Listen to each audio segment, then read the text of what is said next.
of the development of Edo children, starting from the secondary school stage. In the course of our profiling, we will give you more information. But for those of you who haven't had the opportunity, and which for us was a privilege to watch these children, and you are from Edo State, I can assure you that you will leave here a prouder Edo man and woman by the time we end this competition today. Her name is Evangelist Mrs. Enabulele. Mommy, please wave to the crowd. Everybody wants to thank you. No, you can sit down, Mommy. Just wave to them. Thank you so much. And beside the mother is sitting the uncle. The uncle is Mr. Igbinovia Osaze Frederick. Please give him a round of applause.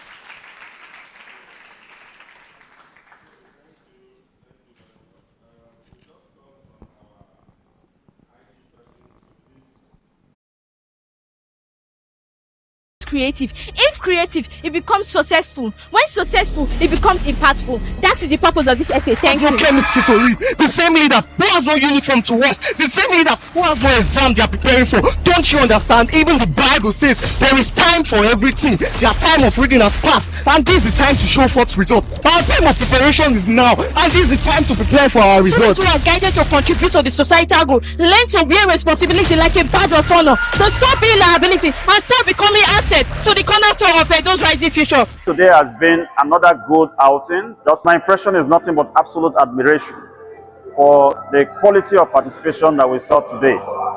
All the schools that participated did very well. They gave their best, exceeded our expectations. I think it has reignited our hope. In fact, it has doubled our hope for the future. The Dr. Osahon Enabulele Foundation Secondary Schools debate has been more than worthwhile. I think it's in tandem with the fundamentals of the principle of preponderance of knowledge, stirring up that urge in young folks to develop their capacities. You see, the more you know about a lot, the better your judgment on specifics. So this kids has been spurred to go beyond the limits of conventional 4 walls of curriculum, to explore other areas of mental aptitude that they could develop to be the best that they could be. Put more effort by doing research. I have sleepless nights. I also stress my parents. It was difficult though, but I want to say thank God. So I made the winner and also the chief speaker of this debate. My name is Emma Wadun, Mrs. and the teacher in charge of English language. And the chief speaker did wonderfully well. She made no mistake in all areas, in semantics, syntax, grammar and all of them, which qualified her to win an award. To say thank you to Dr. Osahon Enabulele for giving us this great opportunity. It's not easy. My name is Marvelous Wondu from Egor Grammar School. We have an impactful section. Just advise them to be courageous and to study constantly, because once you forget on the stage, you've lost it all. The efforts I put in, to me, it was kind of low. And I hope that next time I can add more effort to you to get to the first. Say a big thank you to him. And I also want to say we love him for this beautiful debate competition which he has brought. My name is Mr. Gladson or DJ. What we experienced today is really astounding. It's an astounding performance. You can see the joy that still fills the hearts of the participants. I want to congratulate the students from the various schools, the teachers, and even the parents for committing to serious investments in the education of their children, of their wards. So I think we are getting better and better as we move around the local governments. And our expectation is that by the time we get to the senatorial level and also the state final, certainly the whole of Edo State would have reached a fever pitch.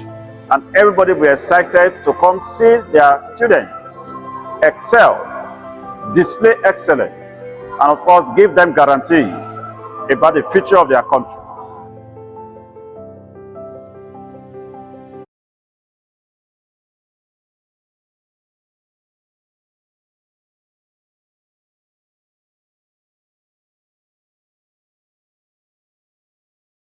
The male convenience is to my right, where I'm pointing just now. So you just use that door. And then if you're a female, please use this door whenever you need to use the convenience. Well, I won't have to wait for any write-up because I know who entered. Ladies and gentlemen, one of the most precocious, intelligent, and cerebral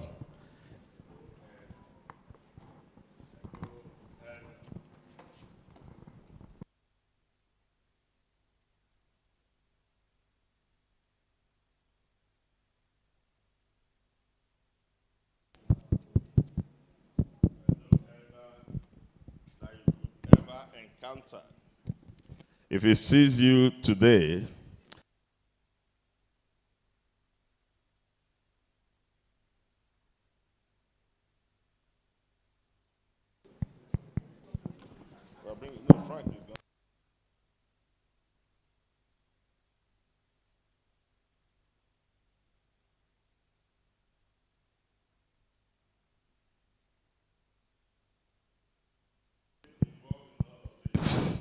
all right. If he sees you today, you can be sure that he can remember you even in 10 years' time. He is and was a senator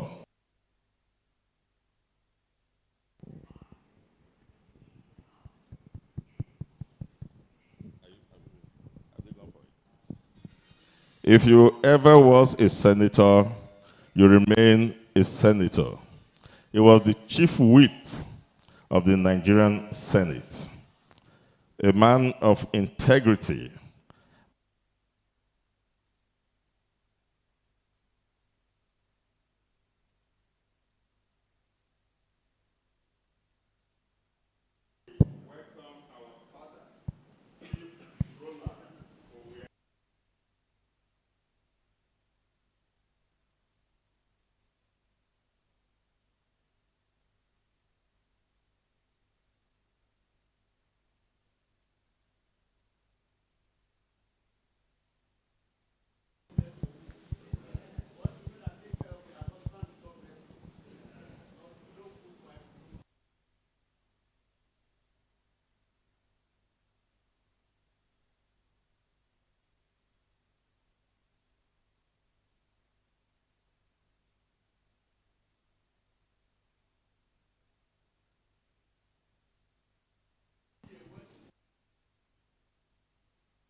this until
all right, we'll be coping with this until we get deliverance.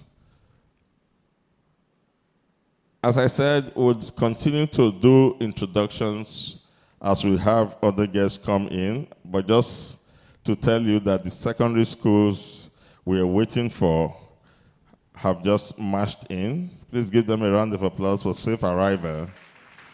Please give them a round of applause for safe arrival.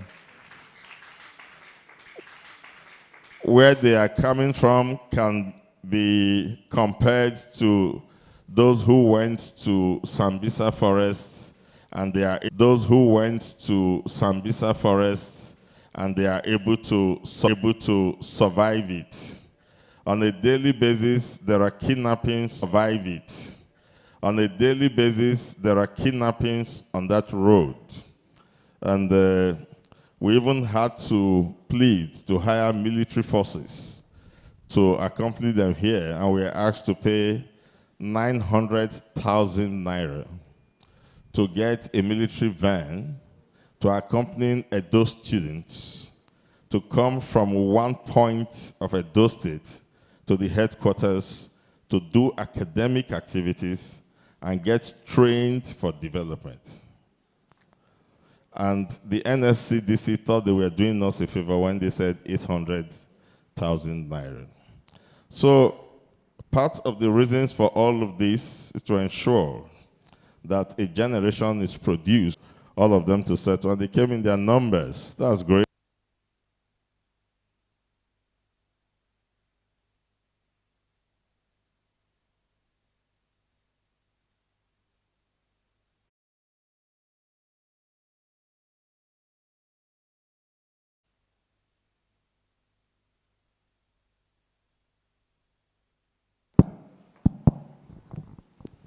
All right, incidentally,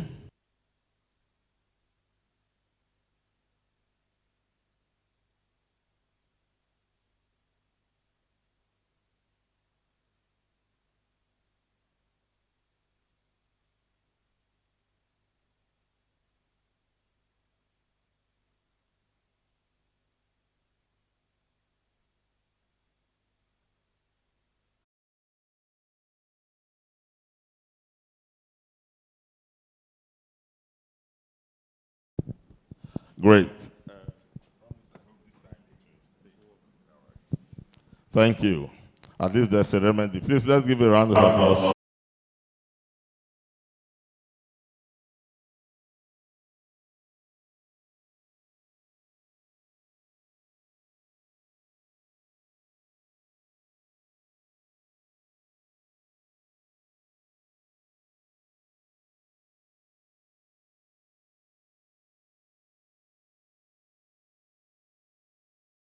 Formation and hope.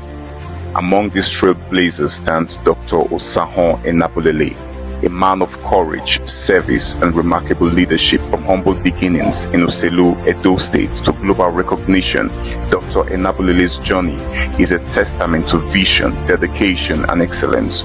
Known as the Lion Killer, he has spent decades redefining leadership in healthcare, policy advocacy, and community service. My name is Dr. Osahon Enabulele. I'm the Director General of the Dr. Osahon Enabulele Foundation. I'm excited to have the opportunity, along with other votaries of reforms and progress, to have the opportunity to unfold this foundation to the general public. Especially this foundation envisions an empowered citizenry, where every individual, irrespective of his background or circumstances, will have access to those opportunities that society ought to provide, in terms of access to quality healthcare, access to quality education, and other advantages that his existence should confer on him. We are also about promoting initiatives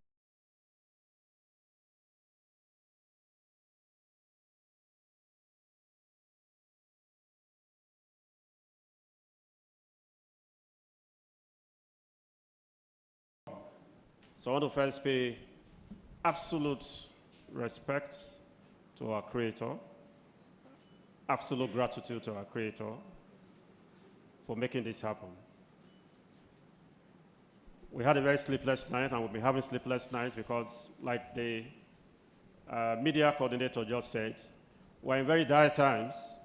And so when you're asking students from all over to come to Benin, you have to be on your toes. That's the kind of country we are currently in. And we all just need to thank God for granting every one of us journey mercies. Let me also, she is a very profound advocate of education. She trained us, she urged us on, she disciplined us. And I thought that if there's anything that has to be done today, is to let her know that her dream is being kept alive.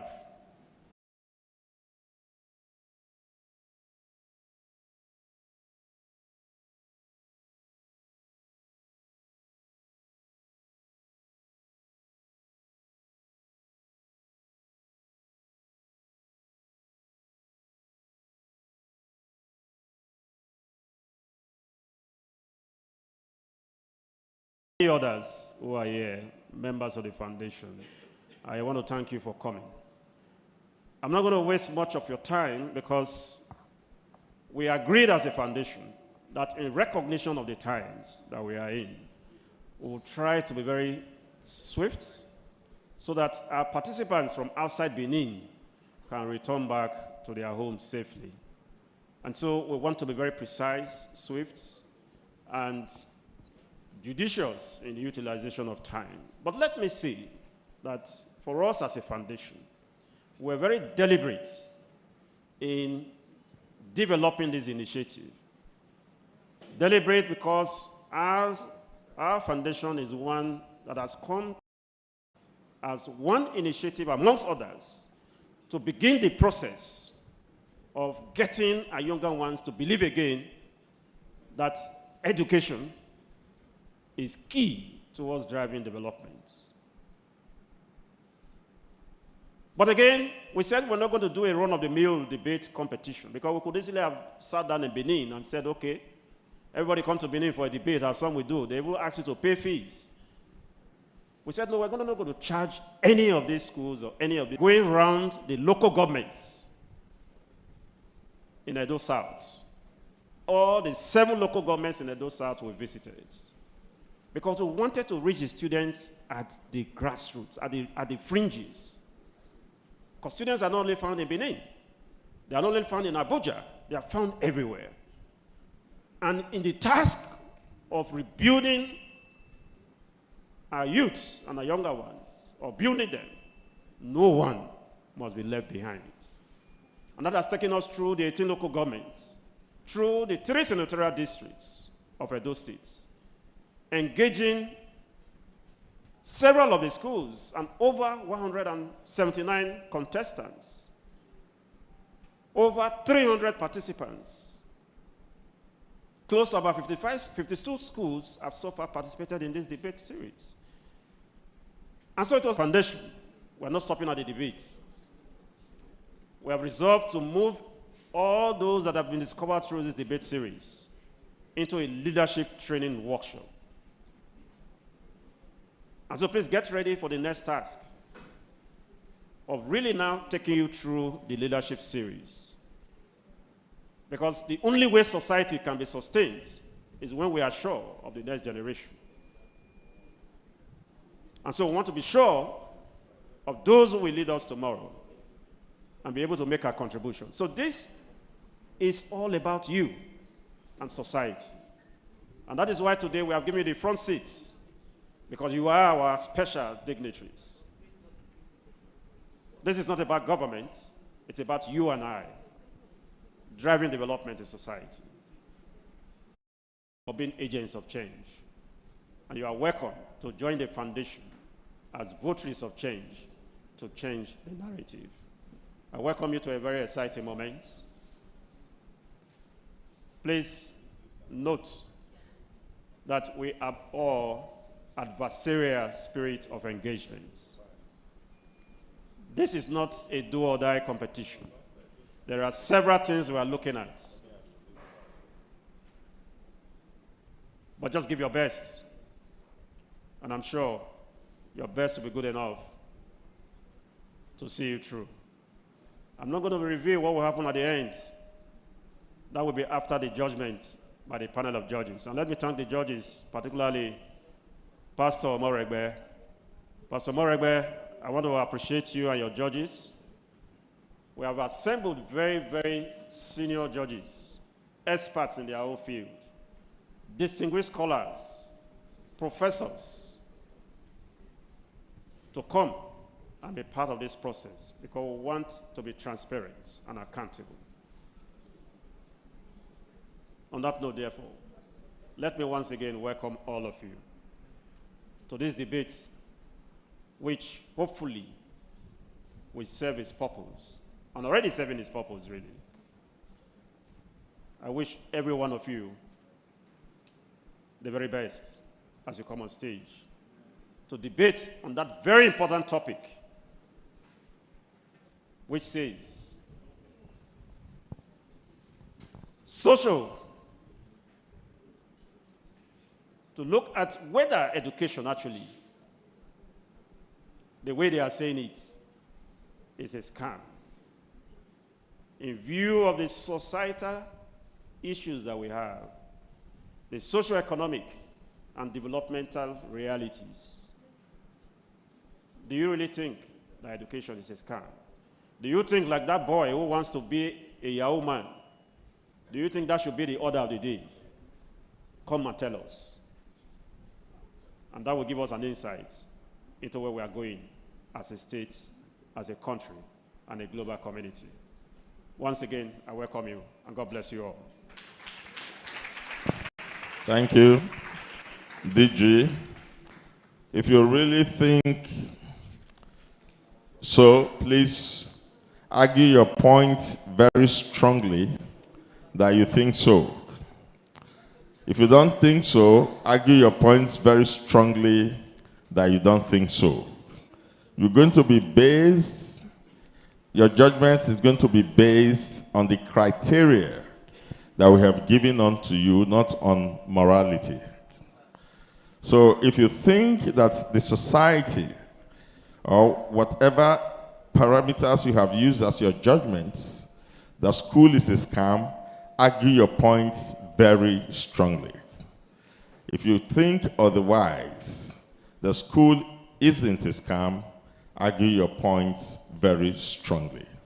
Do you get that? All right, because 5 of you are going to be arguing for and 5 against. And so you are going to have to convince the audience with your persuasive abilities. Give the DG a round of applause for that speech that he has made. We'll soon come to that part of it where we'll be approaching onto the debate. But before then, let me introduce Honorable Izedomi Humphrey.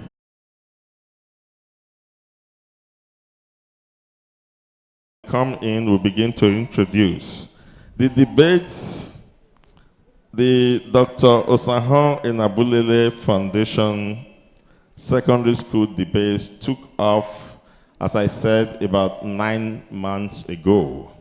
The first 2 months was spent trying to get institutional support from the state government as a background support instrument for the debate. So we got letters from the Ministry of Education. Please, the representative of the commissioner, could you please wave to us? It was received with great warmth at the Ministry of Education, and that letter was expedited. So please give them a round of applause. The letter from the local government and chieftaincy affairs almost came out immediately. As soon as the commissioner saw us and we told him the concept, he was so impressed. We got the letter the very next morning.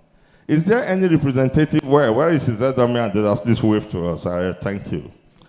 All right, so we had that institutional support, and by May 30th, in Egor local government area, which happens to be the local government area of the DG, we decided to honor him by starting from the council hall of Egor. 7 schools were represented, and they were all spread around the local government. Actually, about 12 schools were invited, but 7 schools came and were represented. And it was such a stormy session in that very first episode, and I think it was it Egosa Anglican Grammar School that won that competition for that LGA. Wave your hand to us. All right, thank you. Now, we had continued from there, and we are heading for these finals, interspersed, of course, by holiday period and other periods, you know, that was between that time and today. That's why it dragged on for 7 months after we had got the permission from the various ministries. Our experiences in these 7 months with the various institutions in the state was enriching in terms of opening our eyes to the complexities that define our society. If you ask me to evaluate, I would say they were not very inspiring. They were less inspiring than they were inspiring. We had situations in some LGA where there was light in that LGA, there was NEPA, and then the man who is responsible for that light had switched it off somewhere and made us spend about 2 hours trying to get alternative power supply, which wasn't working, to the point of renting generator, getting wires, and all of that. And when it was not working and pressure was put on him, he didn't know I was standing at a particular corner, and I saw him go to the switch and put it on. And then announced that they have just restored power. I couldn't hold back myself. I told him what I needed to tell him. There were other cases like that. Many local government areas, you just heard. The worst case is that they will promise you until a night to, before the chairman's phone number will go off. The DOS will now be giving you the number of the SLA, that is the secretary of the local government area. Please, we must give a round of applause to Owan West, not because I'm there. I mean, this is the first time I'm seeing these 2 gentlemen. That's the only place we had seamless cooperation. They paid to bring them to senatorial.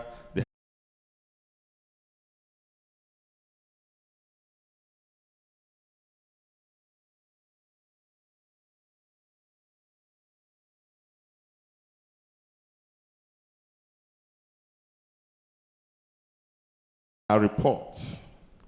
It was a journey into our educational sector, infrastructural and otherwise. And we kept wondering how kids could learn in this kind of environment. And then we met with other infrastructure, like the roofs of some of the schools falling in, and students are sitting in that class. If you take note of the names that have been called in this hall, there's only one private school that made it to this final, and that's Timsy International School from Edo Central. Please wave your hands wherever you are. All other schools here are public schools. SMC. Sorry? Huh? Yeah, St. Michael, yes, and St. Michael's. Please, St. Michael's, wave your hand, all right. So that's what we have. Now, all other schools are public schools. We had teachers who took us apart and told us to please do everything we can to ensure that education sector an emergency is declared on it. He told us the attitude of students to learning and how there is zero discipline in our schools. He didn't need to tell us because we visited some of the schools at 9 a.m. and 10 a.m., and we passed some of the students on the way who joined us in school, resuming for school for that day. I mean, we drove past them, and then we identified them and said, this, because by their uniforms, we know they are coming to where we are going. So we continued like that through, as you can see it here, the 3 senatorial districts of Edo State. We visited every nook and crannies. We went to about 100 and something schools, inviting them for the debate. But we have only 52 who responded, and that's why you are seeing 52 there. In fact, we went to about 200 and something schools, or about 300 schools. And then, since the debates have started, we've had nothing less than 179 contestants who have contested in this debate. We have had about 83 teachers who come with those contestants. We've had 386 students who participate, that is, those who come to support the contestants. And then we have awards that have been given out, about 309, and certificates. Now, in all of this dark cloud that I have painted, what has remained our inspiration and has remained the silver lining in this dark cloud has been, please all of you rise and give yourself a round of applause, the students.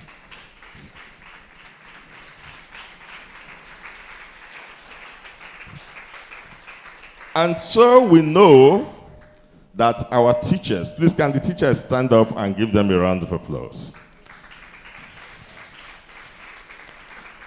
So we learned things, and those learnings are going to go into the report.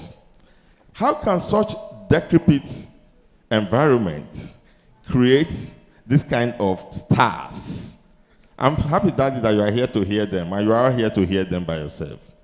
The latent potentials in our children can turn this country around.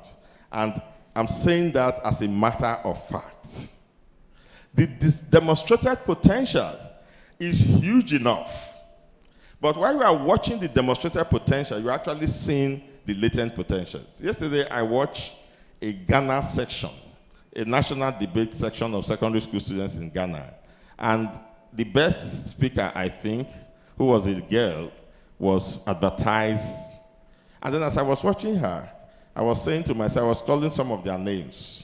I named about 5 students I have watched here that did far better than that girl, who is their national hero. All right, so they are the reason why the DG said to you just now that when we now come to, dark alleys, where we expected support, and then they want to frustrate us, he would say to us, well, just take the cost and send it, I will foot it.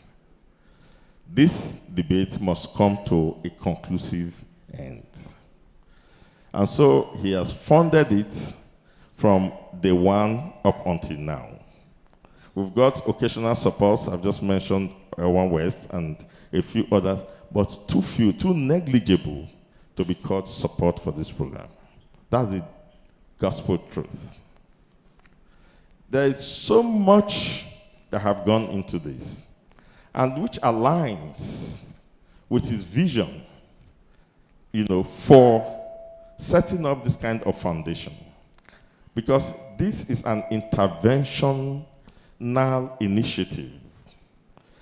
We first of all discovered when we look at the school system, curriculum, and all other structures, that the school system is not built to support this kind of programs. Whereas that they have in the school what they call debating society and so on and so forth, it is just to pass through a form. There were no substantial structures built into that to advance the kids beyond there. Many don't even know the elements of development that debate is supposed to bring out in kids. So all of that is what we are hoping that we'll be able to advance and get the students, expose them to those keys of transaction. Of transaction of advocacy that eventually served him. Now he didn't end there.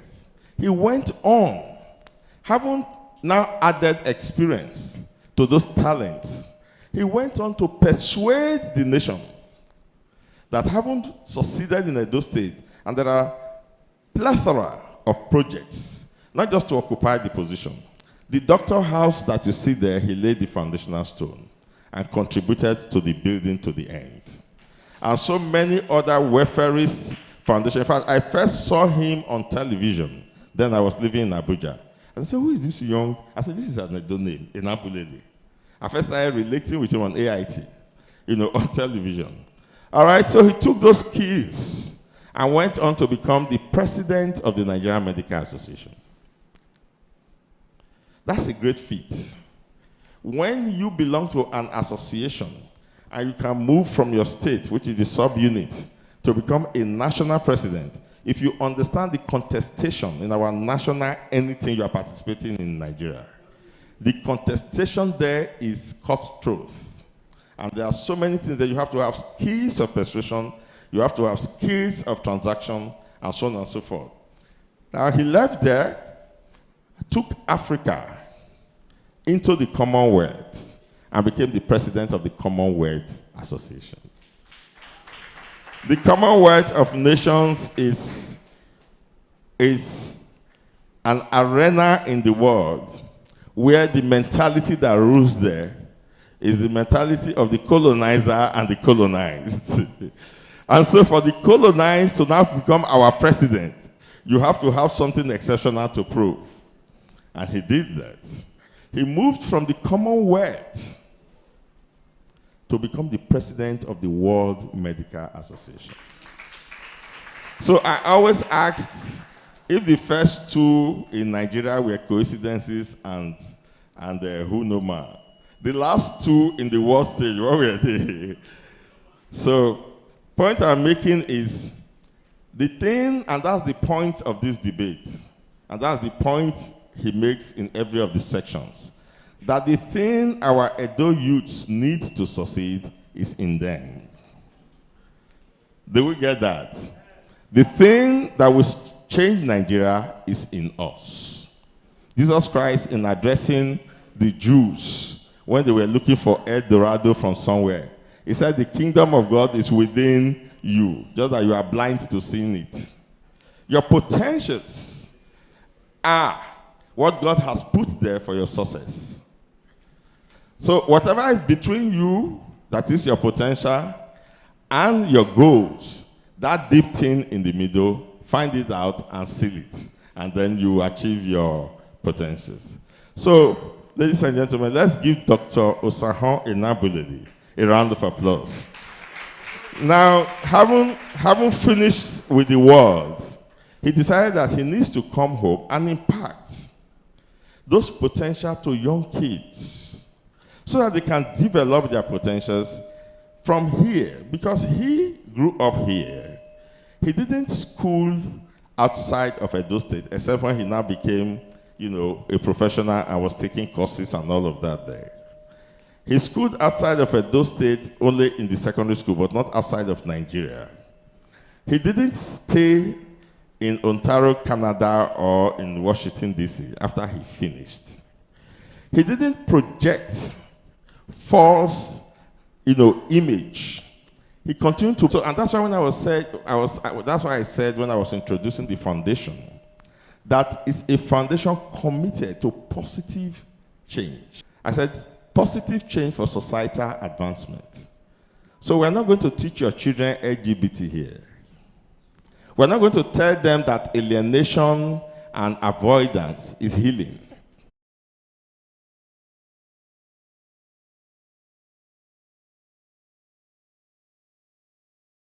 Now, let's continue. I hope our judges are sitting or seated. Frank, Department of Human Resources Management, University of Benin.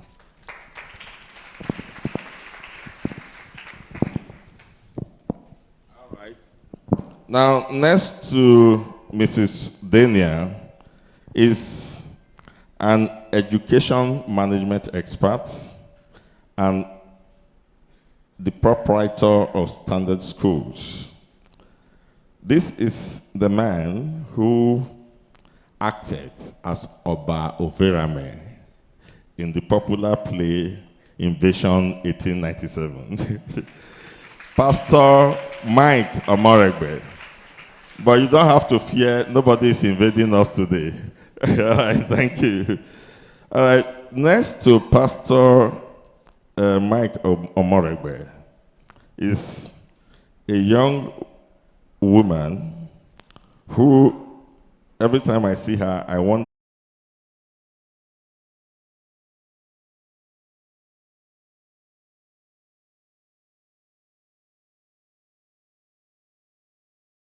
why he's not been here, because he will always be here. His Chief Justin Imodu, please give him a round of applause. Thank you, welcome, sir. All right. Now, where is Ehiosu? Okay. Ehiosu is the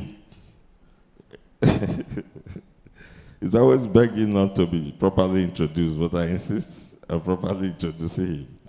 Ehiosu is the head of Department Leadership and Governance, under which this program, falls. He is our boss on that front, and I've had the privilege of working with him. In fact, I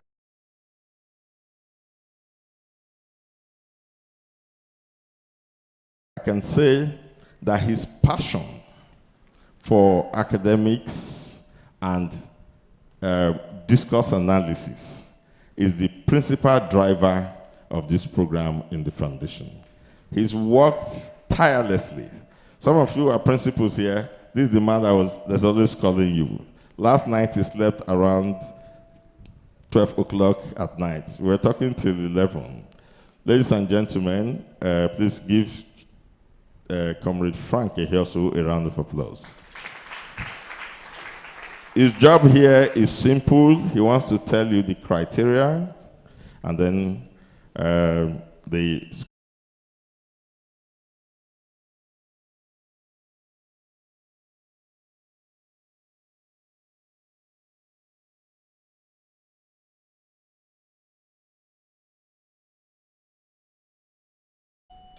Once you hear the sound of the second bell, stop immediately. Should you continue to talk afterwards, you will lose marks for indiscipline. Scoring criteria. Before I read out the scoring criteria, I just want to highlight some fundamentals. From the outset, we had affirmed that everybody is a champion, no matter your height, your skin color, wherever you come from, especially as it pertains to our young folks. We are all champions. Fortunately, by some dint of nature, we have gone very far beyond the preliminaries of perceptual concrete as an anchor for conception. We now are in the realm of imaginations without limit. So when you come forth, speak your mind simply and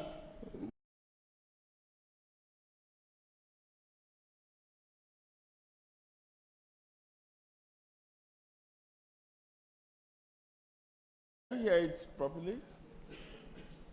Can you hear it? Please ring it again. Well, that should be loud enough for the debaters. Okay, thank you. All right, without further ado, we are going to go straight to business. We are going to go into the debate section.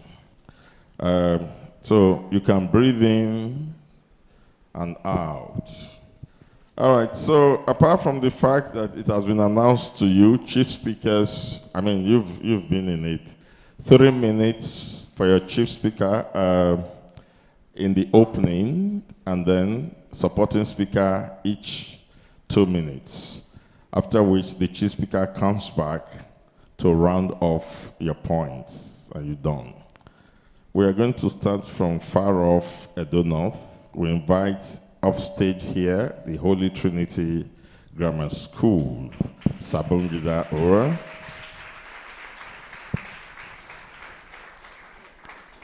They are speaking for the motion. We also invite Timsy International Education Center, Ekboma, Edo Central. They are speaking against the motion. Just so they can relax, we'll take their introductions from me. They might like to introduce themselves again later, but let's get to meet them. Thank you. Just tell me your name. That's fine. My name is Osahon by Divine Intervention. My name is Jeremiah Joseph. And my name is Obiosun Gift. Thank you. Please sit down. Where are the others? My name is Asoa Blessed. My name is Akos Success. My name is Aloja Glatalis. All right. Thank you.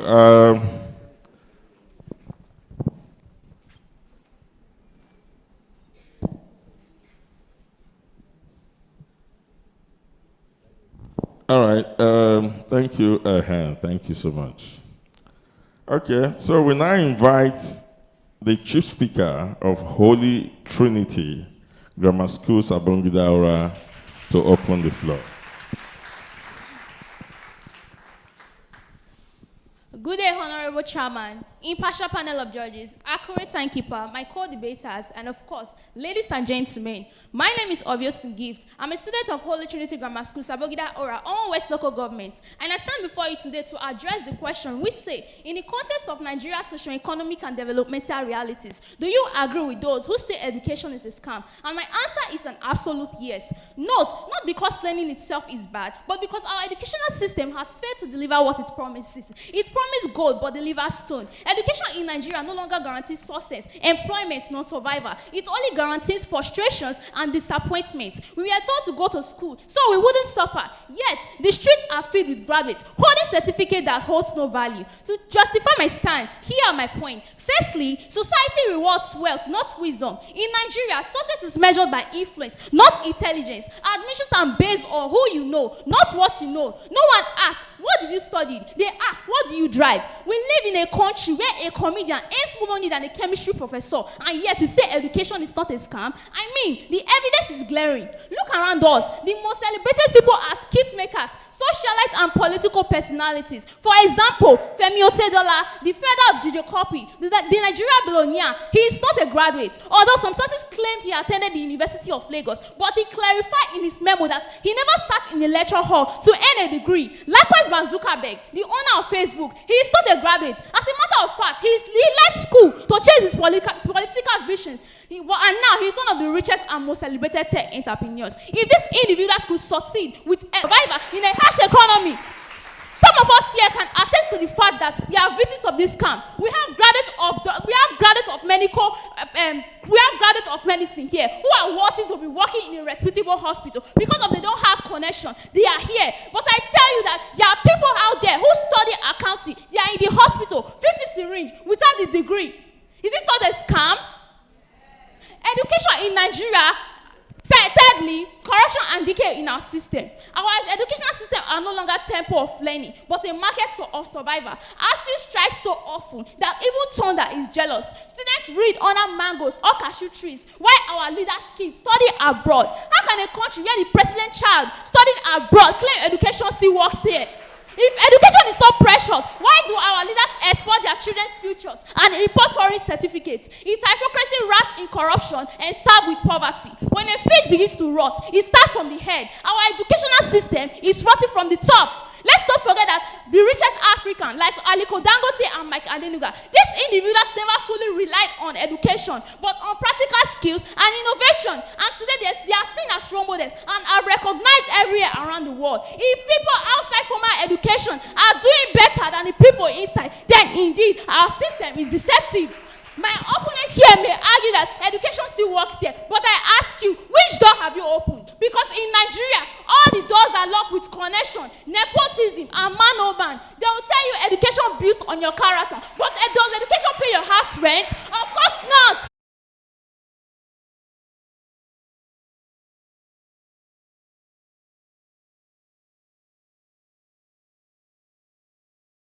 Thank you.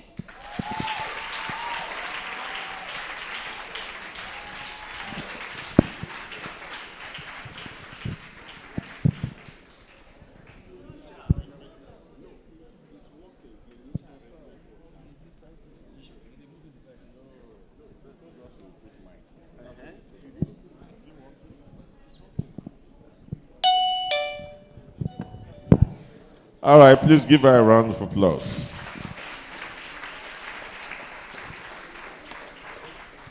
We invite the Chief Speaker of Timsy International Education Center to give his opening.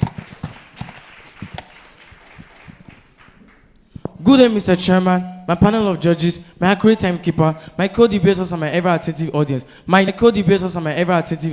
My name is Asua Blessed, a student of Timsy International Education Center, and I'm here to propose a motion which says, in the context of Nigeria's socio-economic and developmental realities, education is a scam. Before we move on, what is education? Education refers to the process of acquiring the knowledge, skills, values, and attitudes that enables an individual to function effectively in a society. While scam refers to a dishonest or fraudulent scheme designed to deceive people, usually to steal money, property, or personal info, or even something of value. Ladies and gentlemen, calling education a scam is like calling a hospital a scam simply because a patient is sick. We all know that the problem is not the medicine, but rather is the dosage and the administration. Firstly, I want each and every of us to know that education is liberation. In a nation grappling with misinformation, education is our shield. It is the difference between a citizen who can be easily manipulated and one who can think critically. It enables the market woman to calculate her profit, the farmer to understand and apply new techniques in his or her farming methods, and the community to demand accountability from misleaders. This is not scam, this is simply power. Secondly, the problem is the system, not the substance. I know my opponent will point out to unemployed graduates, but let me ask, is the graduates' knowledge of engineering and accounting the problem? Simply no. The problem is a system that sometimes fails to align with modern job markets. The solution isn't to abandon education, but rather to inform it, to embrace skills like coding, renewable energy, AI, and all of which are still founded on education. Talent, creativity now brings success more than certificate. My opponent may ask, if education is a scam, why am I in school? It's simple. People enter the market not because they have money, but to know how things are sold. I'm in school to witness the scam, but never to be a victim of it. So I'm going to draw out point to justify my argument on this great topic. Firstly, unemployment. Education in Nigeria today promises job but lead to unemployment instead. Many graduates can't find work despite their certificate. It's clear that degree does not fill an empty stomach, or does it? And many Nigerians are suffering the consequences today. Nigeria youth unemployment rate is over 40%, and most of them are graduates. Meanwhile, artisans, textiles, entrepreneurs like Folonsho Alakija, Muhammad Idimi, and Alhaji Aminu Dantata are business billionaires. They do not have degree in business, but they created a lot of job opportunities. My opponent may say that without education, there will be no lawyer, no doctor. We are not against We are not against learning or professional training. We are against the system that has turned education into a money-making business and not empowerment. Sister gets peanuts. The system makes money but does not guarantee success. Certificate has become a product to buy. People buy a degree without getting the real knowledge. In conclusion, my opponent may say education provides knowledge, and knowledge is power. As Easton once said, knowledge is not what you know, but what you will do with what you know. Knowledge without application. Okay. First, supporting speaker, Timsey International School.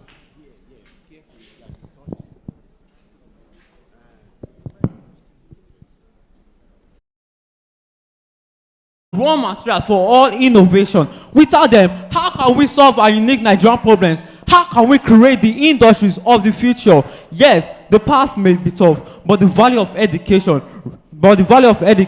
is not diminished by the obstacles in its way.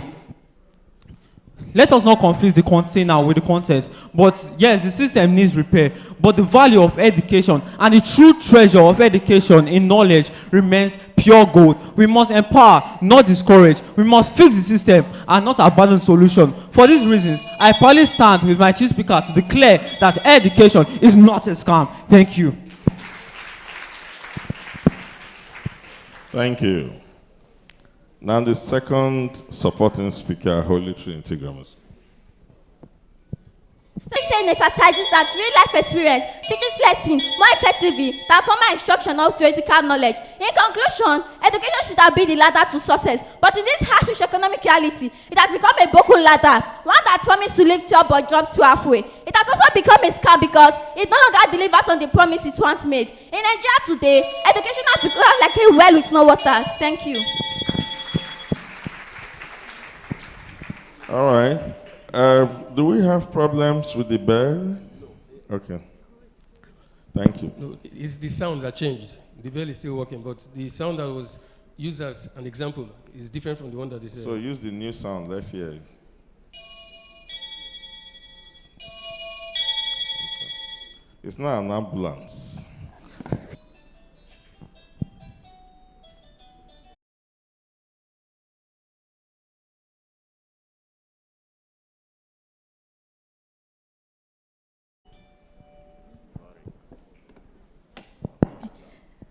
Good day, adjudicators and my worthy opponents, ladies and gentlemen. My name is Egor LGA, and I stand as the third supporting speaker against the motion. Education is a scam in the context of Nigeria's socio-economic and developmental realities. Education is the cornerstone of progress, not a deceitful scheme. As our nation's challenges stem from poor implementation, not the concept itself. Education fuels development. The chief speaker.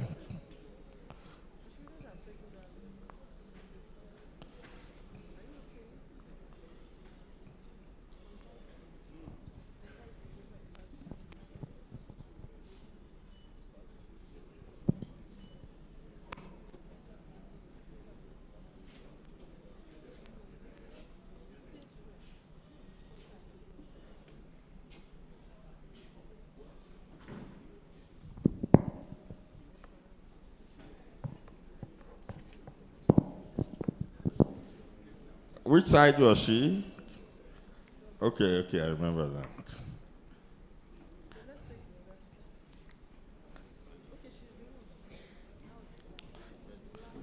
All right, thank you so much. We'll continue. Everything is fine.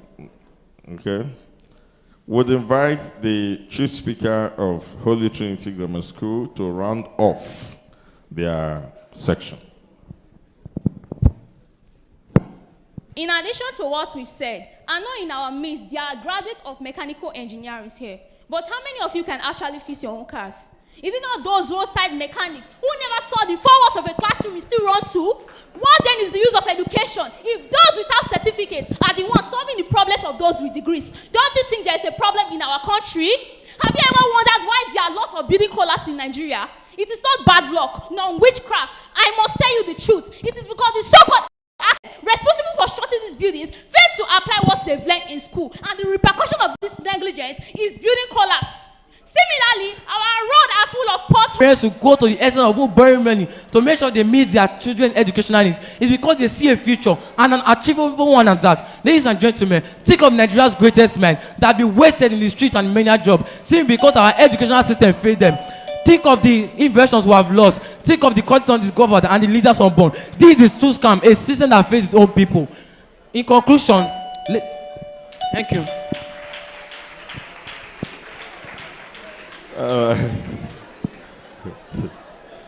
Please give them a resounding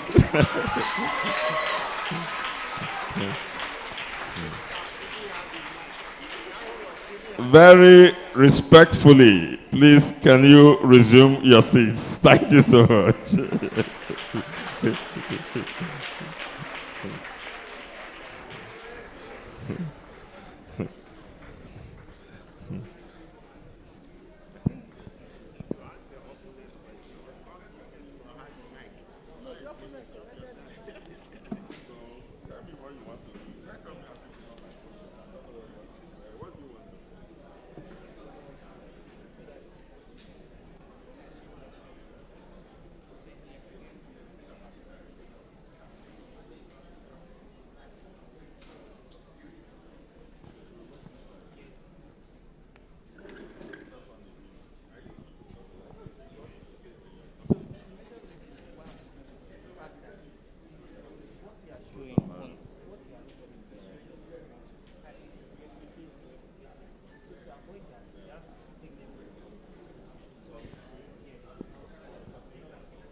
All right, you are watching the drama up here.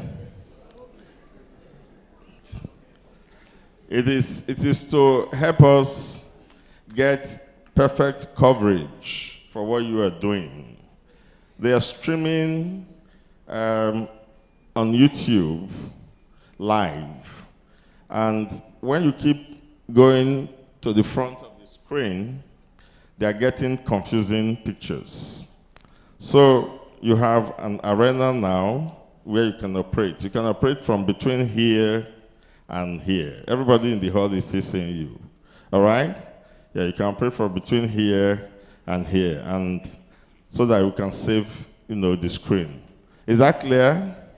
Is that fine? You students, is that fine for you? If you want to protest, you can protest, but I think it's good for you. Thank you. All right, so that was a wonderful opening, and we are very proud of those students who came here, both schools. Fuga Mixed Secondary School, please come up stage. Fuga Mixed Secondary School.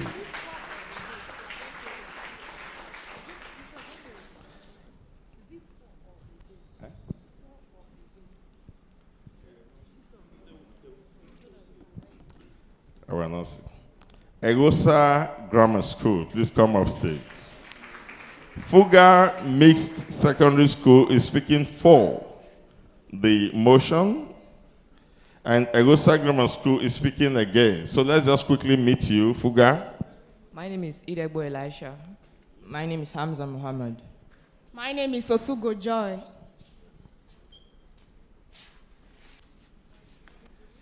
Okoti Isabella. Marvelous Aromwagi. Imade Praise. All right, thank you. Give them a round of applause.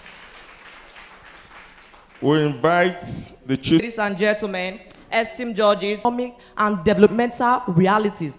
Do you agree with those who say education is a scam? Now that is a question. Before I proceed, let me define some key terms. Education. This is the process of acquiring skills, knowledge, and values. And a scam is a deceptive system that promises gain but delivers pain. So when we say socio-economic reality, this refers to the current economic hardship of unemployment that is shaping our society today. So the topic truly asks, if the education system in Nigeria today really offers what it promises? And our answer is a loud no. Point one, view from the perspective of the promise versus the pain. In Nigeria, we were told that education is the key to success, but practically the door to success has been changed. Graduates now roam the street your success, rather who you know. The politician children graduates are best operator. Is that not a scam wrapped in a gown of respectability? Also has studied the rise of skill and hustle. Meanwhile, those who did not even attend school are making it. Barbers, tech guys, and so on are making it. In conclusion, the education system in Nigeria is like a check that bounces. It promises wealth, but delivers debt. It's like a car without an engine, full of hope, but going nowhere. Until our economy learns to value competence over certificates, education in Nigeria remains a beautiful scam sold to innocent mind. I rest my case.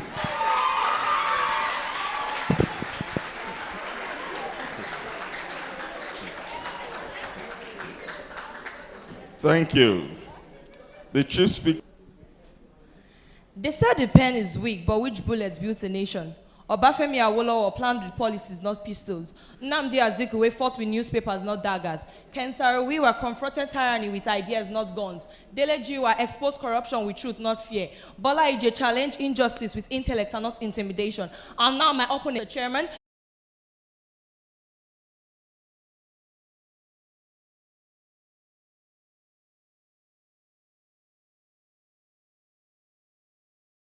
hard work, knowledge, and most importantly, education. Education can transform life from Nigeria to the world. This is what education can do. But some might say, what about the graduates who can't find job? Unemployment is as a result of failure in governance, not the classroom. When education fails, we improve it. We don't just abandon the factory just because a machine broke down, or do we throw the pot away just because the soup got burnt? No, without education, where will we be? Who will construct our roads, build our houses, defend our rights, or govern the state? Blaming education for unemployment is like blaming a seed for not growing in an untended garden. This is absurd.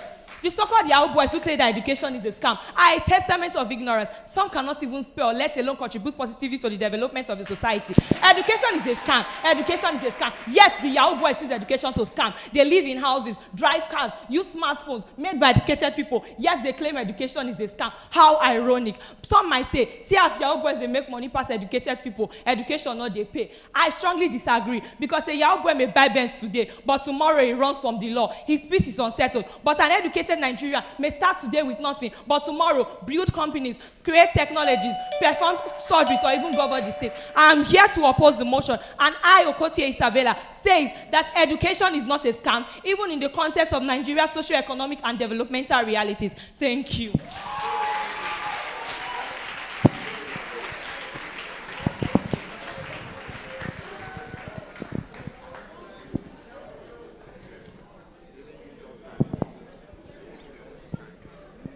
Well, I warned you visitors before now. If you were the judges, you would by now be confused. All right, we invite the first supporting speaker of Fuga Miss Government School.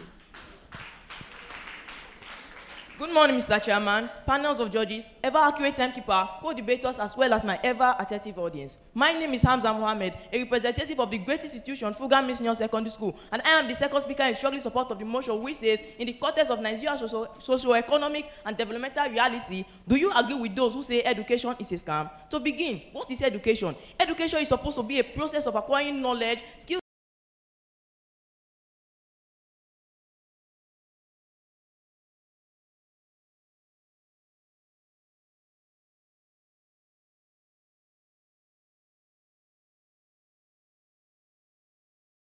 and value to become useful in the society. But in Nigeria today, this same education has turned to a certificate hunting scam. First, in our country, education no longer guarantees employment. Millions of graduates roam the streets, 360 degree with their degree, and there's no job opportunity for them. Employers now request for 5 years of experience from people who just finished from school. So tell me, what is the use of education when a mechanic, tailor, or even phone repairer earns more than a university graduate? Look at Nigeria's most successful people today. Many billionaires and business moguls, dropouts, or didn't even attend the university. Tech entrepreneurs, build empires, not because of formal education. And those who succeeded through education also did so by leaving Nigeria. If the exception proved that education isn't necessary for success, then for the majority, it is a scam. Secondly, education in Nigeria has been commercialized. Private schools now charge millions of naira and public schools are constantly on strike. Instead of being a tool of empowerment, education is now a business venture for the rich, leaving the poor behind. Obsession on certificates over competence is another challenge. Nigeria has now prioritized paper over practical abilities. Employers complain that graduates lack basic skills despite impressive results. The focus is now on passing the exam and not acquiring knowledge. Note memorization has replaced critical thinking, and we've created a system where certificates are forged, sold, and manipulated. When certificates matters more than competence, that makes education a credential scam. In conclusion, education has failed to serve its purposes. One who promises much, but delivers little in the face of mass unemployment. Africa homes sell land, take loans just to give their children the best education. But it turns out that this their endless effort is of no use. When a university graduate can't even afford toothbrush for himself. I stand here before you today, not as an enemy of knowledge, but as a witness of broken promises. With this, I strongly agree with the people who say education is a beautiful scam in the socio-economic and developmental reality of ours. Thanks. Thank you. First supporting speaker, Edo State Grammar School. They said education is a scam, yet it is through education they learn to say that sentence in the first place. How ironic. Education is the bridge between potential and progress. It is the force that turns raw talent into a national treasure. To call it a scam is to install the very foundation of human advancement. With this I say, good day Mr. Chairman, Mr. Moderator, impartial panel of judges, accurate timekeeper, my co-debaters, and my wonderful audience. I am Marvelous Aromwage, a prestigious student of Egosa Agnes Room or holding a certificate. Its acquisition is bedrock of national development. Look at every great nation today. A mere fishing nation to become a very great and productive nation. Let me ask, if education is truly a scam, then why do nation invest billions in it? I leave this question for my opponents to answer. Moving on, without education, society collapses. Without education, there will be no doctor to save life, no teachers to be. Let's shut down our schools, discharge our doctors, burn down our certificates, and hand this nation over to ignorance. But we all know that the day we do this, Nigeria collapses. Moving on, education, our elders say that education is a priceless gift that preserves the future. To say education is bad is misleading and unfair. It disregards the intellectual labor of teachers and the support of parents. In conclusion, the Honorable Chairman, impartial panel of judges, education is the only lasting solution to Nigeria's problem. If we abandon it, we are giving up on Nigeria's future. So to those who say education is a scam, I stand boldly to say education is not a scam. I can never ever be a scam in Nigeria. Thank you.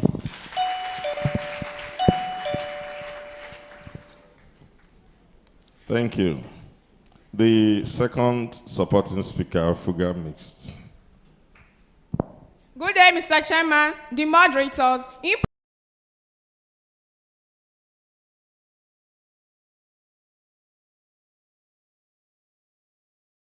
Impartial panels of judges, ever accurate timekeeper, co-debaters, and my ever attentive audience. My name is Otugo Joy, representing Fugami Senior Secondary School, and I am speaking for the motion which says, in the context of Nigeria's social, economic, and developmental reality, do you agree with those who say education is a scam? That is a question. Yes, I agree with those who say education is a scam. I listened carefully to the opposition. They said education is the key to success, but I asked, success for who? Because in today's Nigeria, that skill no longer fits the lock. They talk about knowledge, but knowledge without opportunity is like a phone without a network. You have it, but it connects to nothing. They tell us to believe in education, the same education that produces first-class graduates who sell recharge card but delivers frustration. They say it's not education's fault, it's the system's fault. But tell me, if a product keeps selling again and again, do we keep blaming the user? Or do we admit the product no longer works? If a member wants to leave the poor, but in Nigeria, it's only leave their hope before dropping them into despair. It was supposed to be the ladder to success, but that ladder is broken and slippery. Our economy rewards qualification over intelligence, loyalty over intelligence, and luck over learning. In Nigeria today, it's not about what you know, but who you know. A graduate earns 50,000 in a week, while a comedian or influencer earns 500,000 in a month. If that is not a scam, then what is? They tell us education is an investment, but in Nigeria, it gives no return, only regrets. Education in Nigeria was supposed to open doors, but here, those doors are welded shut by corruption, unemployment, and inequality. So judges, education is a scam, not because learning is bad, but because the system that delivers it has betrayed its promise.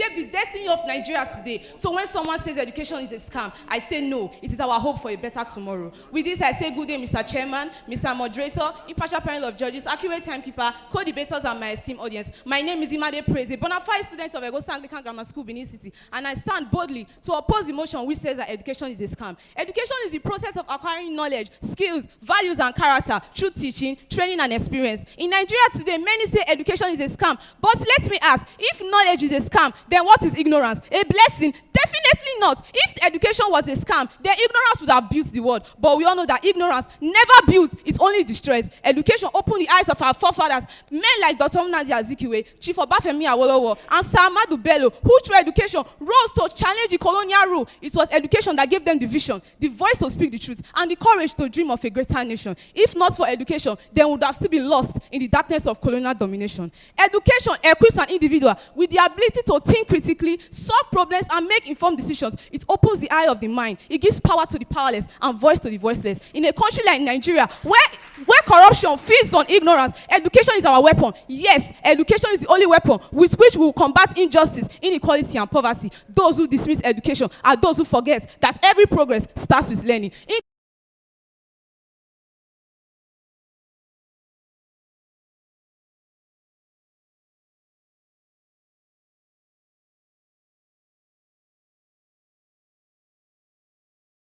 Education is becoming more of a scam than reality. We aren't against learning, but we are against the system that betrays its promises. If truth is explosive, then let it explode here. In Nigeria today, it's not laziness holding youth back. It's a system that asks them to climb a ladder that is already broken. We are not attacking education. We are defending the millions of young Nigerians whose dreams have been betrayed by it. Thank you.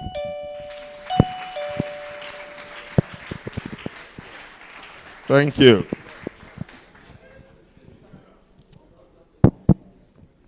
Thank you. All right, the Chief Speaker of Edo State Grammar School, please come and conclude your thoughts.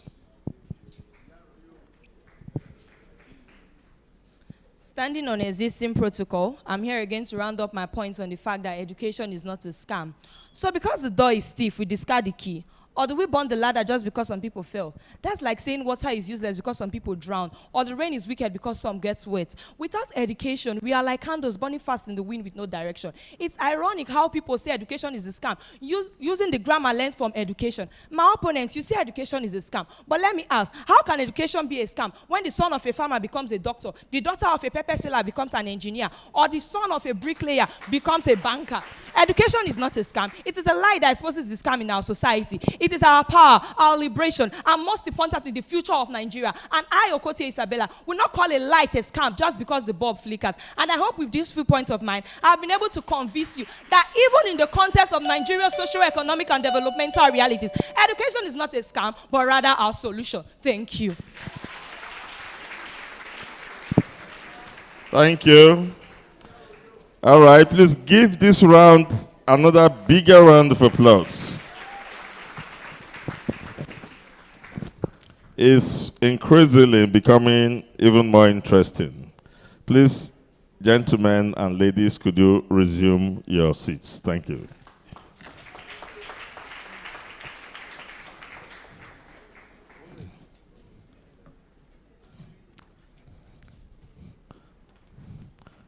St. Michael's College, please come forward.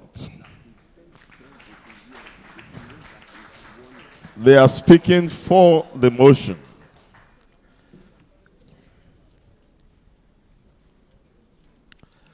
Uzeba Grammar School, please come forward.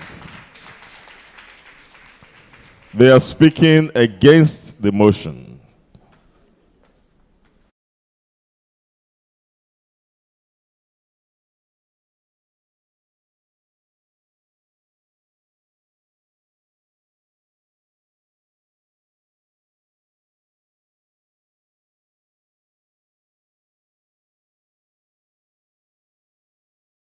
My fellow students, ladies and gentlemen, I am Ogeva Esosa Gabriel, a student of St. Michael College, here to let you all know that related to Nigeria's socio-economic situation, education is indeed a scam. We stand here today not to speak on the sacred nature of learning itself, but to question the altar upon which we have decided to place it. That is the Nigerian educational system. We cannot wage war against knowledge, but against the scam of its mismanagement. I will now explore the detrimental exclusivity of academic recognition, as well as its utter disregard for individuality. Nigeria today is bleeding brilliance. Every year we produce rivers of graduates that flow into deserts of unemployment. How did a country so rich in minds become so poor in opportunities? How did education meant to liberate become a treadmill on which the young run endlessly yet arrive nowhere? Education in its truest form must unlock potential, but in Nigeria it locks potential up. We are told that if you cannot pass social studies, you cannot succeed. But we decided that education must assume just one form. The dancer, the artist, the mechanic, the craftsman, all are sidelined in a system that worships certificates and sneers at skills. We have created a classroom where creativity is punished for coloring outside the lines. We have a society of individuals with countless skills and abilities.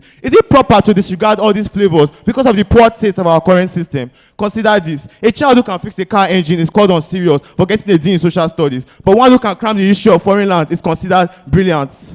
Which of these truly keeps society moving? So I must ask, what do we value? The capacity to recite knowledge or the ability to apply it? This narrow valuation has bred a nation of imitators, not innovators. We have created a system where students are taught what to think instead of how to think, where individuality is ironed out like wrinkles on a uniform, until everyone is the same lifeless and predictable kind of person.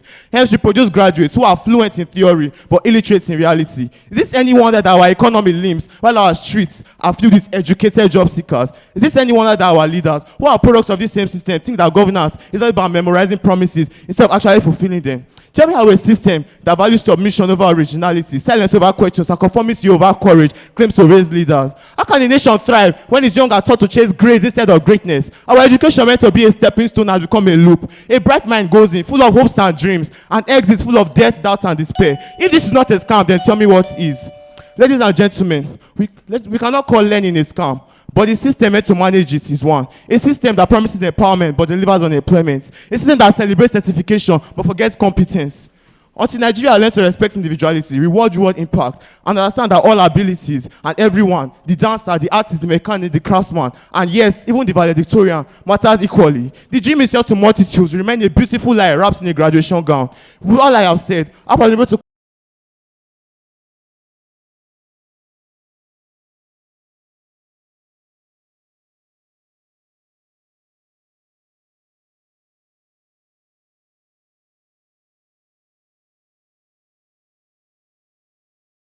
education is a scam in Nigeria suggests that acquiring knowledge and skills are useless. Is that the reality? Then, if education is a scam, what will you call ignorance? The truth?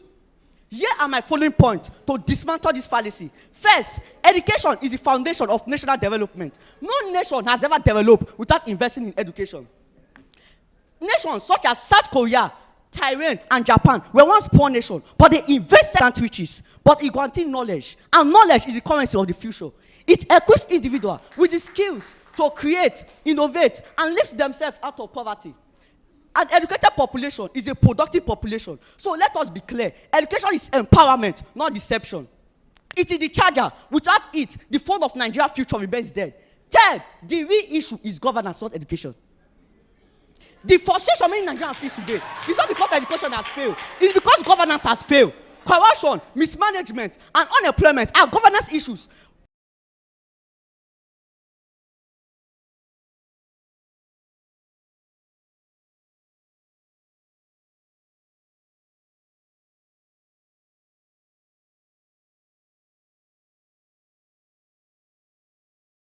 Blaming education for these failures is like blaming a bulb for darkness when the real problem is NEPA. If our leaders mismanage resources, that's a political failure, not an educational one. Governance may fail, but education never betrays. Fourth, it's built human capital for national growth. Do you know that our greatest resource is not oil? It is not oil, it is our people. And the only way to harness this human capital is through education. It fosters critical thinking, innovation, and entrepreneurship. Nigeria, with over 200 million people, has the potential to become an economic powerhouse only if we invest in our mind. Fifth, agricultural modernization in Nigeria requires education. Do you know that Nigeria is still largely agrarian? But modern agriculture is not about hoes and cutlass. It's about science, data, and technology. Educated farmers use improved seedlings, irrigation system, and market analysis to boost productivity. Without it, we remain in subsistence. With it, we feed the nation. Thank you.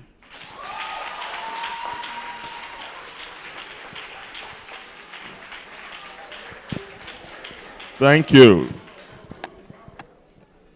The first supporting speaker, St. Michael's College. As Alvin Toffler said, the illiterates of the 21st century will not be those who cannot read and write, but those who cannot learn, unlearn, and relearn. I hereby acknowledge you, moderator, impartial panel of judges, accurate timekeeper, my co-debaters, ladies and gentlemen. I'm Ezele Felix, a student of St. Michael College, here to propose the motion that in the context of Nigeria's socio-economic status, education is in fact a scam. Standing on the protocol established by my chief speaker, I must begin by saying that our curriculum is like a museum, preserving the past instead of guiding the future. Students are made to study the same notes as their parents, only to graduate into a world of advanced artificial intelligence and robotics they were never taught to comprehend. In many of our schools today, computer studies still happens without computers, but on a chalkboard. What greater irony is there than teaching technology with chalks and markers? Our graduates go into a digital age filled with old knowledge from faded pages. When education ceases to evolve, it stops educating. Even worse, this system kills curiosity.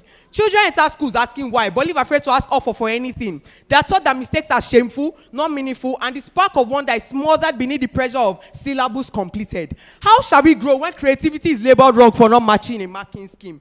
We tend to focus more on certification, neglecting creativity. Have you forgotten about the great walls of Benin, the Benin moats, even the great pyramids of Giza, where all these created by educated people? Some may claim that education is not a scam, but we see what happens in our country, whereas the winners of Big Brother Naija are gifted millions of naira, and the best graduating student in his faculty is empowered with 10,000 naira. Is it not evident that the society now values entertainment over education? Ladies and gentlemen, we call education a scam because this broken cycle is one. A system that ties us down in the past while demanding progress is this. We'll continue to produce graduates who can define the world but never change it. Thank you. All right. First supporting speaker, Uzeba Grammar School.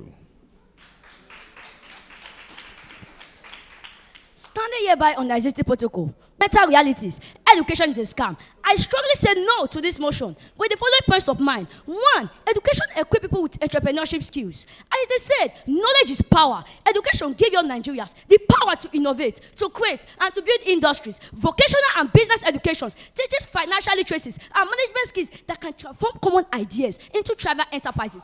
My opponents may argue that graduates are unemployed, but unemployment is not actually a proof that education is a scam. It is only a proof that our economy needs reform. Two, education reduces crime rates. As it is said, according to the Bible, and I don't mind this devil workshop, when youths are denied of education, crime becomes their alternative. Education makes them engaged, hopeful, and employable, reducing crime such as courtesy, cyber crimes, and armed robbery. This is not a scam. This is a solution. Education also helps in concocting disciplines and values in students is also more cheaper and sustainable than building more prisons. Third, education highly impacts in the healthcare system. Remember Dr. Stella Adedavo, who courageously contained the Ebola virus in 2014. Her education saved Nigeria from a dangerous disaster. Every life saved in our hospitals are proof that education is not fraudulent. I ask my opponents, if education is a scam, who are doctors to treat us, pharmacists to prescribe medicines, and surgeries to perform surgeries? No, education is not a scam. Fourth, education improves leadership skills. As it is said, a leader without a knowledge is like a ship without a compass. When leaders are denied of education, crime becomes their alternative. Another, the uneducated leader break the economy, but educated leader build them, reform them, and amend them. Abandoning education is abandoning the hope of ever having good future leadership, which we are desperately in need of. In conclusion, education is not a scam. It remains Nigeria's greatest hope. Thank you.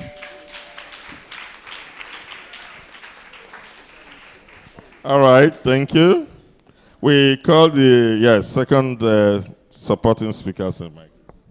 In the words of our elders, it is only a fool that tests the depth of a river with both feet. Again, as Miles Miron said, when the purpose of something is not known, abuse is inevitable. With this, I say, good day, moderator, panel of judges, accurate timekeeper, co-debaters, and my esteemed audience. My name is Egor LGA, student of St. Michael College, Benin City, here to defend the motion that education is a scam. Not just a scam, but a total scam. Drawing from the words of Gilbert Chesterton, the purpose of compulsory education is to deprive the common man of his common sense. Education, which is intended to illuminate the world, has created total darkness. No wonder Adolf Hitler sees education as the most corroding and disintegrating poison liberalism ever invented for his own destruction. It is a total scam going by the words of Noam Chomsky. Education is a system of imposed ignorance, and these are proof to you. Show me a thief and I'll show you an educated criminal who steals public funds with his pen and the falsification of record. If you speak of injustice, I will show you a corrupt judge who perverts justice for personal gain. What then is the goal of education when you cannot address common societal issue? Today we complain of failed economic system, whereas we have over 300 universities. I wish to ask my opponent, what is the goal of your education if a mechanical engineer visits a roadside mechanic for his vehicle? What is the aim of your education when a graduate can barely feed himself? What is the relevance of your education when your economy keeps depreciating and your currency turning to mere paper? My dear opponent, I advise you to give up on your claim and embrace the truth. Most famous influencers and mentors today were never educated. The likes of Bill Gates, founder of Microsoft, Steve Jobs, owner of Apple Incorporation, Mark Zuckerberg, founder of Facebook, Michael Dell of Dell Technology, and Thomas Edison, to mention, but a fool was school dropout. So why do you think education will lead you far when my primary school headmaster at retirement still lives in a rented apartment? Or is it my uncle that is a professor, yes, struggle to pay his student fees? I'm most concerned of the half of education as cause, because our people will say, a man who sees a hen scattering executor should stop it, because he never can tell who eats the legs. With this, isn't it obvious that education has come to promote poverty, has poor reward system, prioritize certification over knowledge application? So my dear audience, I urge you to have a rethink and act fast. Thank you. Thank you. Uzeba Grammar School, second supporting speaker here.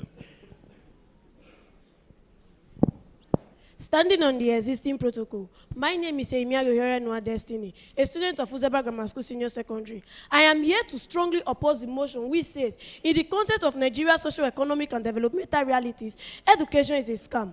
I heard my opponent say that education, lack of education helps learning. What is learning? Learning is part of education, and when you are educated, you are equipped to learn more. Here are my points. One, education helps people to adapt to harsh economic conditions. Nigeria's economic system is very tough, and educated people are better able to adjust to it. They can diversify skills, start online businesses, or manage limited resources wisely. Education gives survival strategies in a difficult economy. Tell me, if economy gets harder, who adapts faster? The informed graduate or the uninformed hustler? Two, education helps individuals challenge and understand bad governance. Corruption and bad governance may thrive on ignorance. Citizens can read policies, analyze data, or hold leaders accountable when they fail to play a vital role in the country. Tell me, if education is a scam, who will question the corrupt and protect the future? Is it the illiterate man who cannot defend himself in a community gathering? Thirdly, education empowers women and strengthens family. In many Nigerian communities, education have lifted women from dependency to leadership. Educated mothers raise healthier and more successful children, which is a major factor in long-term national development. Will Nigeria ever develop if half population of women are denied education? Certainly no. 4, the rich, they invest heavily in education. Despite the harsh economic situation of Nigeria, Nigeria elites still send their children to expensive schools at home and abroad. Let's take an example. If education is a scam, we Governor Pengolo employ 5,000 teachers to build the mind of upcoming Nigerians. In conclusion, education is not a scam. Instead, it is a vital tool to fight corruption, poverty, and ignorance. Instead of calling education a scam, let's build more in it and invest in Nigeria. Thank you. Thank you. All right, come up. Greetings, one more, honorable educators and my opponents. Education was a promise of light, but we stand here today in that same light, watching it flicker. We do not call learning a scam, but the system that betrayed it is one. A system that teaches without transforming, that certifies without preparing, and measures success by paper instead of purpose. We do not diminish the achievements of people such as doctors and engineers who have benefited from this current system, but we say that it is leaving out those who are not well-grounded, who are not talented in... What?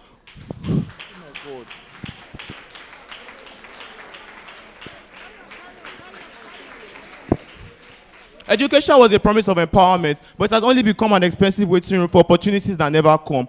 Our call is to restoration, not rebellion. We need an education that will value skill like Edo Scholarship, that will ignite minds instead of silencing them. So if you must call this broken promise by its name, then yes, education is a scam in Nigeria's socio-economic reality of today. Not because we hate it, but because we believe we can redeem it. Thank you. All right, thank you. Chief Speaker, Uzaba Grammar School, I think. Yeah, come and round off your points.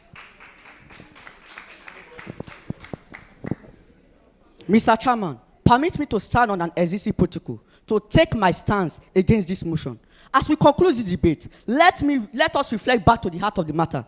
The proposition have tried to convince us that education is a scam in Nigeria, but we have shown clearly and convincingly that this is dangerously misleading. We prove that scam in Nigeria, but we have shown clearly and convincingly that this is dangerously misleading. That education builds human capital. It develops individuals and community. Nigeria, human capital is Nigeria's greatest asset. The population may have pointed out some few flaws in our system, but flaws in implementation does not make the idea a scam. If a bridge collapses, we don't say engineering is a scam. We rebuild the system, right? Also, we should rebuild our government and not abandon education. If you think knowledge is expensive, then try ignorance by Derek Bock. Let us not pay the price of ignorance. Let us invest in the power of education. Mr. Chairman, education is not a scam. It is Nigeria's greatest strategy, hope, and our salvation. We rest our case.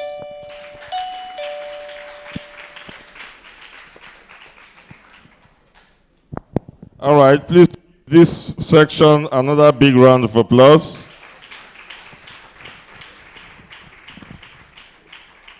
Okay, I think they can just as well all go to say thank you so much. Give them a round of applause as they are leaving the stage. It's been a clash of the titans, and the mental racking that is going on here. Yeah, sometimes pause.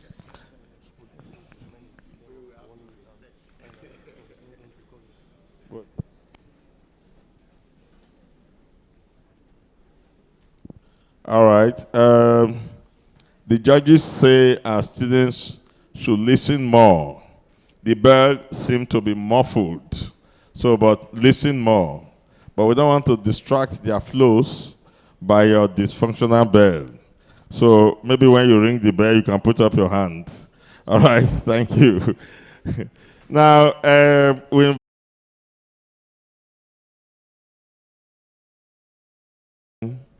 does not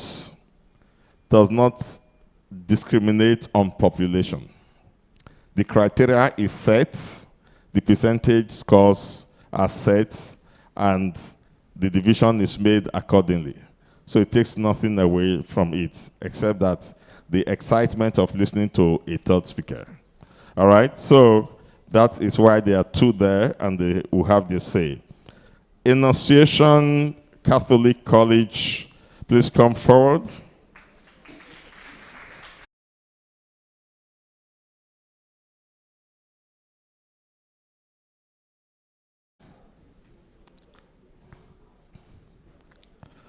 Idia College is speaking for the motion, and Annunciation Catholic College is speaking against. So let's meet our debaters. I am Ibinovia Joel Sagidua. I am Mafidon Grace. Usegale Efi. Udugu Gritma. Ogadu Miracle Hinome. All right. Just try and keep within this zone. Thank you. We invite the Chief Speaker of Idia College to open the floor. My erudite moderator, an illustrious panel of judges, ever meticulous timekeepers, esteemed co-debaters, distinguished audience, and my fellow students. I am Ibinovia Joel Sagidua, standing here as an authentic, certified, and bona fide ambassador of Idia College. I rise with conviction to firmly support the motion, which states that in the context of Nigeria's socio-economic and developmental realities, do you agree with those who say education is a scam? Education is often described as a key to success, but in Nigeria today, that key no longer fits the lock. Under the lens of our socio-economic and developmental realities, education has turned from a beacon of hope into a well-decorated illusion, promising progress but producing disappointment. The purpose of education has been completely defeated. Instead of producing thinkers and innovators, our system produces graduates who can recite theories but cannot apply them. Students are trained to cram to pass, not to learn to progress. What a pitiable irony. The curriculum is outdated. The facilities are poor. Teachers are overworked and underpaid. As the saying goes, we are pouring new wine into old wineskin, expecting results that will never come. Economic Categorically, the decision is clearer. Nigeria is filled with jobless graduates carrying degrees like abandoned luggage. You can imagine a mechanical engineer driving a tricycle, a biochemist hawking recharge card, and a first class student becoming an errand boy to a school dropout. What a monumental tragedy. Meanwhile, those who bypass the so-called formal education are the ones applying the educated. If that is not a scam, then pray what is? In a country where effort no longer equals reward, education has become a ladder that leads nowhere. When knowledge cannot put food on the table, what else can it be? But the scam beautifully packaged the certificate. Or tell me, is it book we are going to eat to survive? Of course not. Education is supposed to be the great equalizer, but in Nigeria it has become the great deceiver. The system teaches obedience, not innovation. Conformity, not creativity. It promises light but delivers darkness. It preaches hope but produces despair. It feeds dream but bears depression, while educated but underdeveloped. School but senselessly stagnant. The system itself mirrors decay. Our leaders praise education, yet destroy its foundation through negligence. Calling such a system functional is like calling a goat a horse simply because you wish it to gallop. Now, before my opponent rise in desperate defense, who may start quoting philosophers of foreign nation, please keep your important logic in perspective. Let us not romanticize failure. When a nation where intelligence starts at mediocrity fees, I know they may still rise to raise than their hollow theories, but before they drown us in textbook quotation, let us face reality. Nigerian education no longer connects to Nigerian economy. If my opponent thinks that education in this context is resources, then they are living in a fantasy so deep that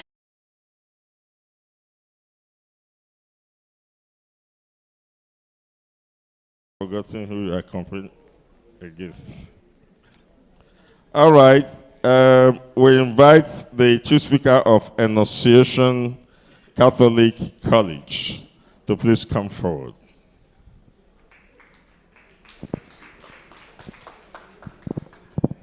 If education were truly a scam, why do scammers first go to school to learn the trade?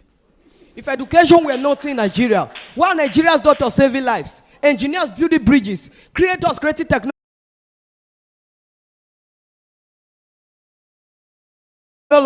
and leaders guiding our communities. Is that the work of a scam or the power of education at work?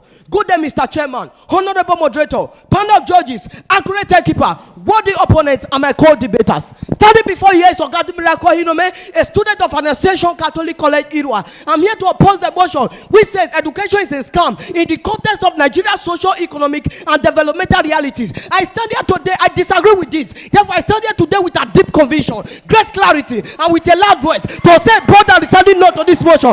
Let me not just speak to your ears, but allow me to speak to your reasoning, reality, and responsibility to protect the future generation. But before I begin with points, let's not look at the word education, socio-economic and developmental realities. Education is learning skills and value to grow as a person and contribute to the society. Socio-economic is things that affect money, work, and social life. While developmental realities is the real life challenges Nigeria face while trying to improve and grow. Firstly, education empowers citizens. Ladies and gentlemen, without education, what would our teachers, lawyers, pilots, and the people who complain be today? Countries that invest in education, such as Singapore and Finland, transform from poverty to prosperity. If Nigeria too invests properly in education, we too will rise. Yes, there are many graduates left unemployed, but unemployment is an economic problem, not an educational one. If a graduate remains jobless, it doesn't mean that education is a scam. It means that the government and societies have failed to create opportunities. But if we abandon education in Nigeria because of economic hardship, we'll be digging grave for our future. Secondly, challenges do not make education a scam.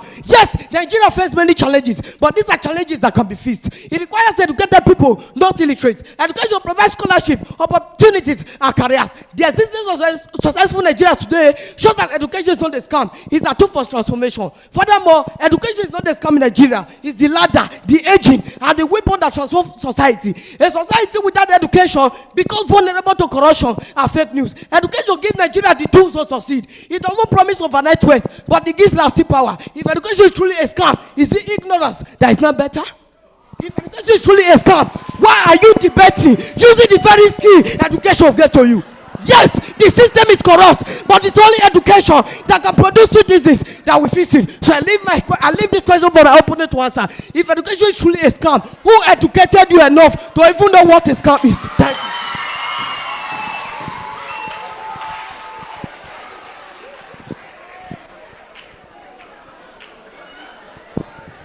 Thank you. Thank you.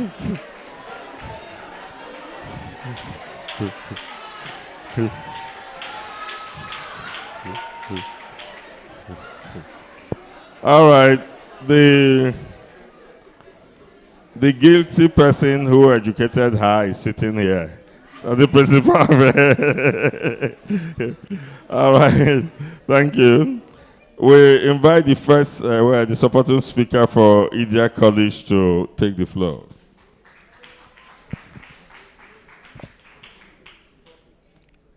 Good day, Mr. Moderator, panel of judges, accurate timekeeper, my co-debaters, and my distinguished audience. I am Imafina Ngore, so proud as a theory student from Media College, and in annexation to what my previous speakers have stated, I will be speaking in support of the motion. In the context of Nigeria's socioeconomic and developmental realities, the idea of education being a scam may sound bizarre, but in a country where this ordinary phrase, "tell them I sent you," weighs more than a first-class certificate, it only begins to make sense. Now, a scam is a fraudulent scheme where the promised return on an investment is never materialized. Now, for an average Nigerian family earning minimum wage, how is the total cost of a 4-year degree, ASU-related strike expenses, and other fees included a worthwhile investment when the average starting salary for graduates is barely enough to live on? What then do you label such a situation, if not a downright scam? Also, brain drain. A significant portion of professional Nigerians seek for better opportunities abroad. This phenomenon known as brain drain diminishes the potential impacts of education here in Nigeria. Now, I know my opponents may call it an irony as I defend the motion in my school uniform, but let us not ignore the fact that the May 2025 WAEC exam fiasco involving paper leaks and late night exams in Nigeria alone exposes the rot in our educational sector.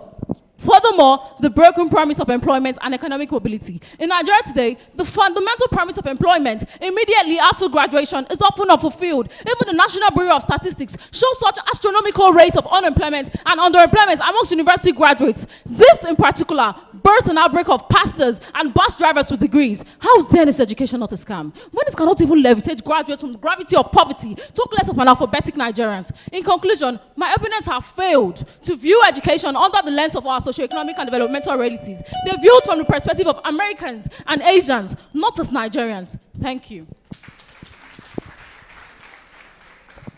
Thank you. We invite the first supporting speaker in association. The real scam is a system that underfunds schools, ignore talent, and cross-dream with bad governance. But to say education itself is a scam, that is not only false, but dangerous. Good day, Mr. Chairman, panel of judges, accurate timekeeper, co-debaters, and my esteemed audience. My name is Odogu Greatman. I'm a student of Annunciation Catholic College, Iran. I stand firmly to oppose the motion which says education is a scam in the context of Nigeria's socio-economic and developmental reality. Firstly, education is the very reason we can debate this topic. The very ability to gather here, to engage in reasoning arguments, to present and defend opinion, and to critically analyze a complex issue like this is possible because of education. Without education, this debate will be meaningless. We will lack the vocabulary, the knowledge. Thank you. We are going to allow the third speaker of enunciation to finish before we come back to the chief speakers. So come forward.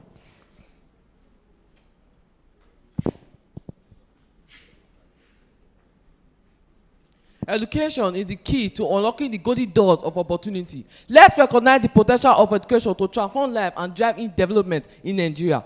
Good day, Mr. Moderator, Mr. Chairman, panel of judges, accurate timekeeper, co-debaters, and my highly esteemed audience. My name is Egor LGA, a proud student of Annunciation Catholic College, Iran, and I'm here to strongly oppose the motion which states that education is a scam in the context of Nigeria's socio-economic and developmental realities. Firstly, let me begin by saying this: education is not a scam. It is the backbone of development in Nigeria. Despite its flaws, education has empowered countless Nigerians, driven in economic growth and improved healthcare system. Education equips individuals with skill, knowledge, and critical thinking, enabling them to contribute to society positively. Do you know that many Nigerian success stories are testament to the power of education? Secondly, a well-educated population is crucial for development. Education serves as a tool for social mobility, allowing individuals from disadvantaged backgrounds to improve their socio-economic status by investing in education. In conclusion, education is never a scam. It is the vital part to the solution of Nigeria's challenges. Education is the passport for the future. Tomorrow belongs to those who prepare for it today. Know this: education is not only the learning of facts, but the training of the mind to think critically. If not for education, I won't be here and you won't be here. Sir, education fosters innovation, skill, entrepreneurship, and a well-labored workforce, to which all are essential for economic development. So I leave my opponent with this question: if you say education is truly a scam, why do you rely on educated men for medicine, technology, and even the microphone you are using? Is it that hypocrisy by calling that same education a scam? Thank you. All right, thank you. Now we have to go back to Idia College for the chief speaker to conclude on this section. Many who call education a scam do not do so out of ignorance, but out of experience. They have studied so hard only to realize that the system they trusted had already failed them. What a painful disappointment. Education is supposed to liberate mind, but in Nigeria it comprises dream. Education itself is noble, but in Nigeria Boku reality, it's a scam we are still supporting. A beautiful lie sold to desperate dreamers and institutionalized fraud. Nigeria has turned education into a tragic comedy, a theater where dreams are rehearsed but never performed. In conclusion, education is not the scam, it is the system that has corrupted it. But until we fix that system, education in Nigeria will remain the grandest scam of all. Thank you.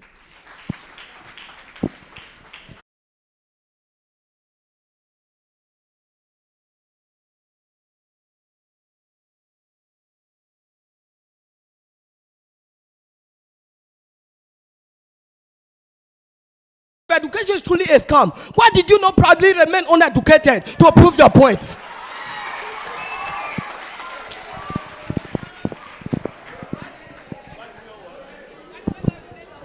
All right, thank you.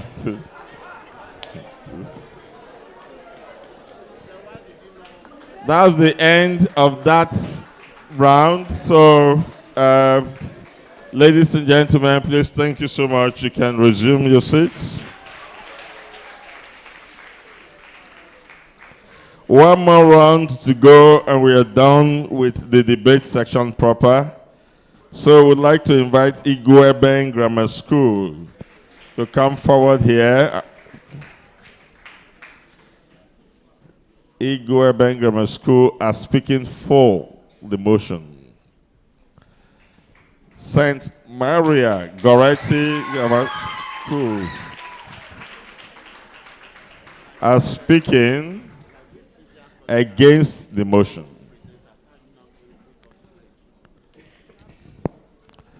While Maria Goretti are coming, let's quickly meet Egor Grammar School. Obosinta, sir. I'm your brother Spanda here. I follow Gabriel. All right, very quickly.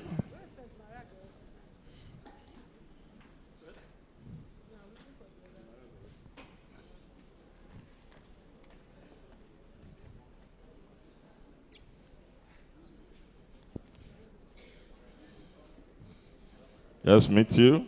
Is Esther? Usawa.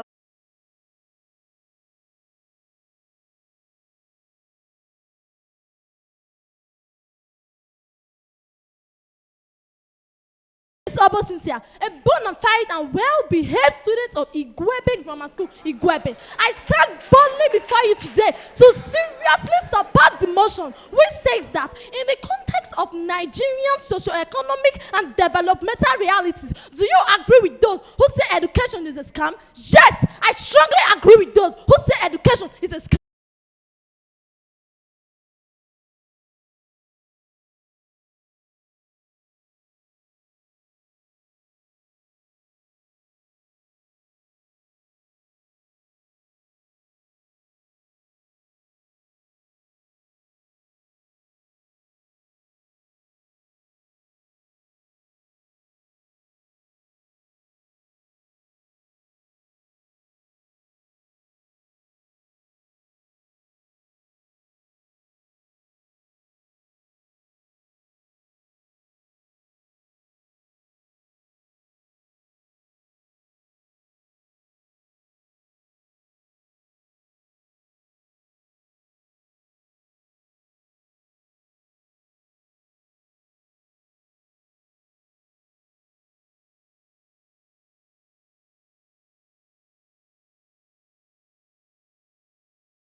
every vaccine, every meal on your table, every law that protects you, every bridge you cross, all are gifts of education. In today's fast-changing world, many young people claim that education is a scam, pointing to unemployment, corruption, and the success of some supposedly uneducated individuals. But let me ask you, if you think education is a scam, then what taught you to think, read, and speak? The answer is simple. Education, the mother of all transformation. With this I say, good day moderator, panel of judges, timekeeper, co-debaters, ladies and gentlemen. My name is Josephine Sule, a student of St. Maria Goretti Girls Grammar School, Benin City. I stand firmly to oppose the motion that says education is a scam. To begin with, what is education? Education goes beyond classrooms, textbooks, and certificates. It's the process of opening your mind, sharpening your codes. Education is the most powerful weapon you can use to change the world. Yes, it is true that several world-changing figures like Bill Gates, Steve Jobs, Oprah Winfrey, Aliko Dangote, and Mark Zuckerberg have achieved massive success without completing formal education. But let us be clear, they were not uneducated. They were students of life, constantly learning, experimenting, and pushing boundaries beyond the classrooms. My dear audience, I have something very interesting to tell you. The person whose foundation is sponsoring this debate is Dr. Osahon Enabulele. He has gained so much from education.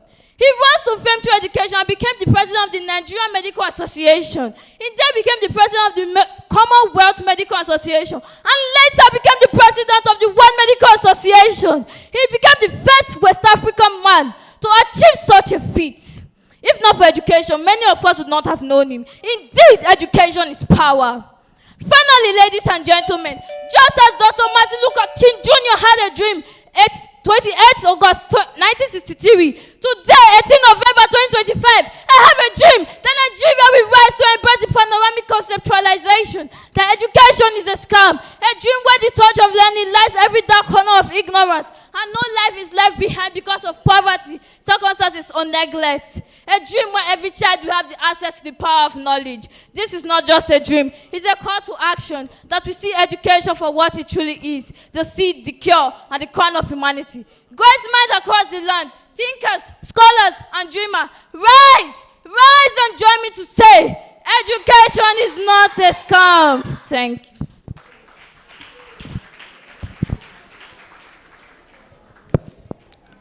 All right, thank you. That's Chief Speaker of Maria Goretti. First supporting speaker, Igwebe Grammar School. The idea that education is a scam is often fueled by the perception that formal education did not lead to a job. Particularly, many graduates in Nigeria today are gentlemen, education is not a scam. It's the reason we have smart people and now. Because education has failed.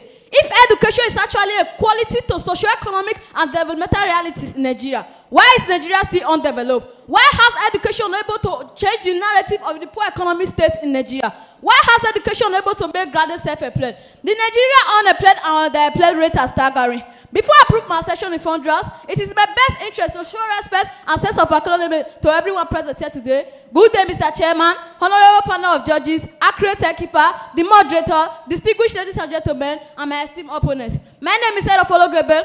I'm a proud and bona fide student of Igwebe Grammar School, Igwebe, Edo State. I'm here to address and support the motion which states, in the context of the Nigerian socio-economic and developmental realities, do you agree with those who say education is a scam? Yes, socio-economic is defined as the interaction between social and economic well-being of citizens in a country.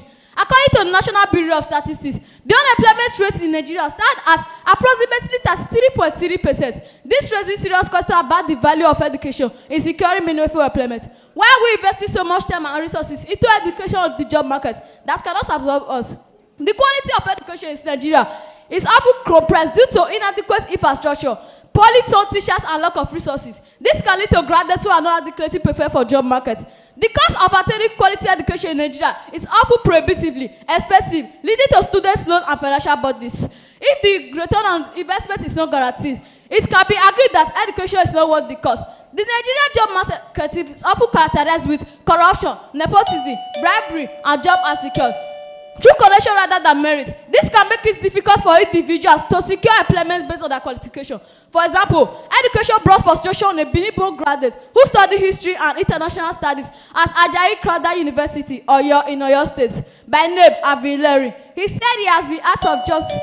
Thank you.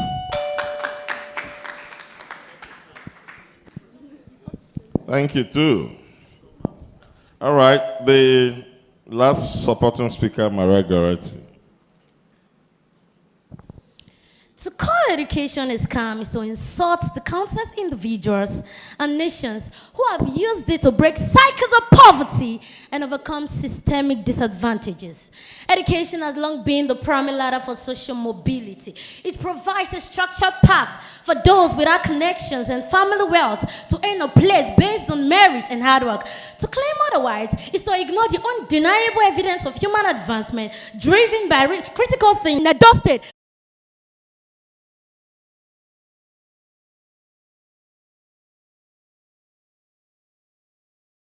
Urban development and edge transportation. In conclusion, I boldly declare that education is not a scam, but a ticket to your future, a ladder of enlightenment, empowerment, and evolution. Thank you.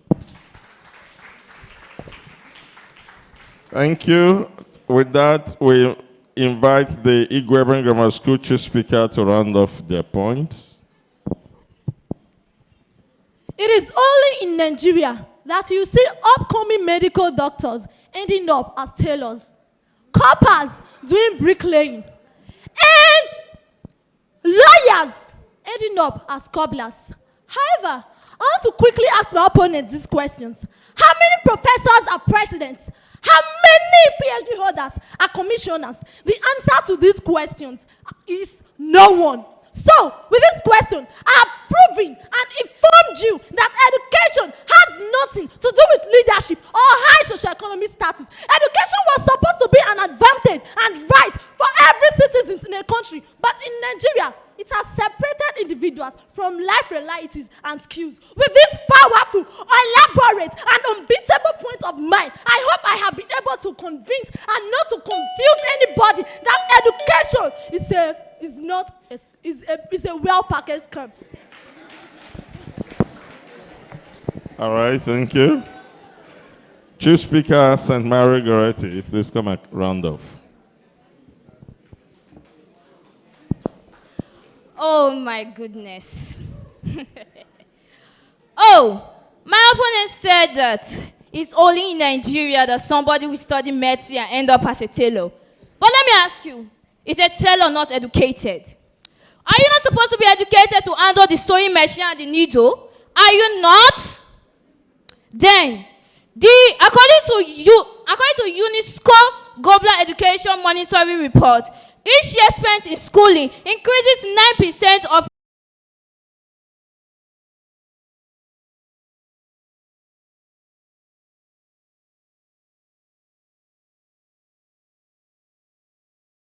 while we are waiting for the judges to quickly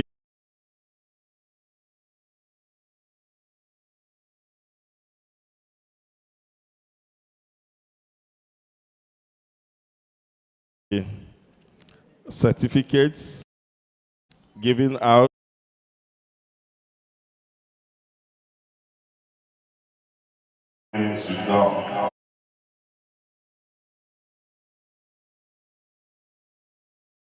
child purpose, it becomes committed. When you get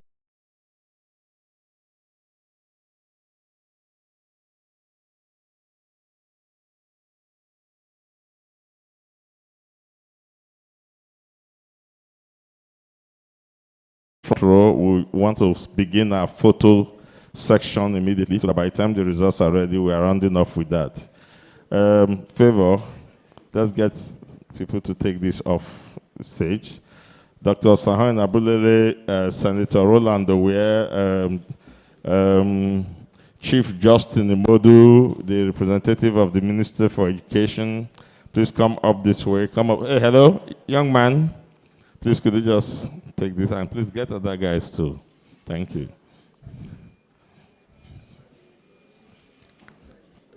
Just please put this on. All right, to come off stage here. for our photo sections very quickly. The second row, please, can please join them. The second row from Rosula Foundation, please, please join them. Yeah, please.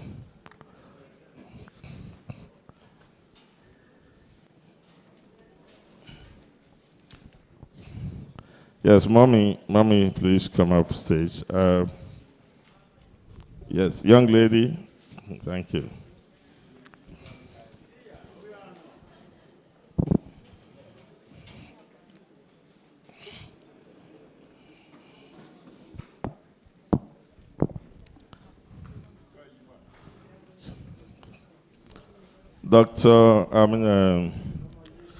Chief Imam, please come off stage. Chief Imam Malam Abdul Fatai, please, Enabulele. Purely a coincidence. Please come forward.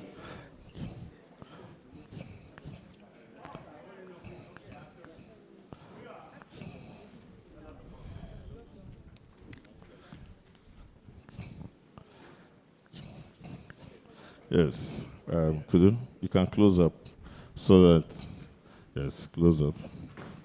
Great. Yes. As if, yes. Yes, as if you are facing the next person. Yes, as if you are facing the next person. Yeah, great. Similarly, yeah, great. All right.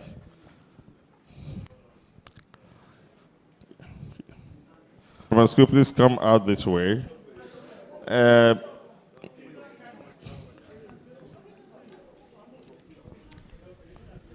What? Yeah. No, this is better. They are not complaining, the photographers.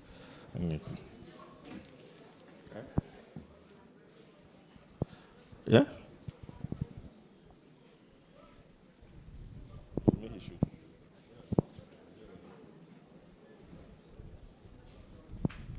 All right. Thank you. All right, very quickly, Egosa Grammar School.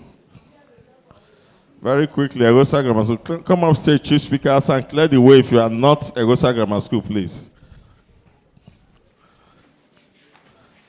Go round, as you do it when you give offering in church. Yes.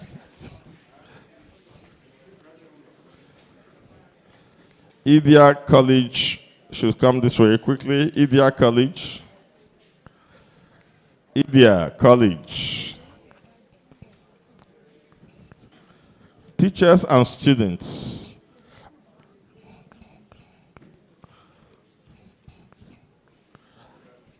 All right, just exit through there. Thank you. Idia College, where are the students? Move fast along the aisle.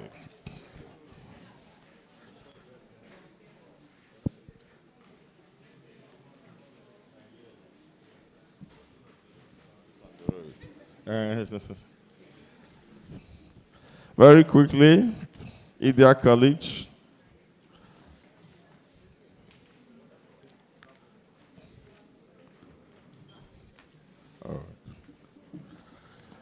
All right. That's St. Fuga. That's St. Fuga Miss. Yes, please come this way. Come this way. Yeah. So Fuga Mix in the audience, please come here behind your colleagues.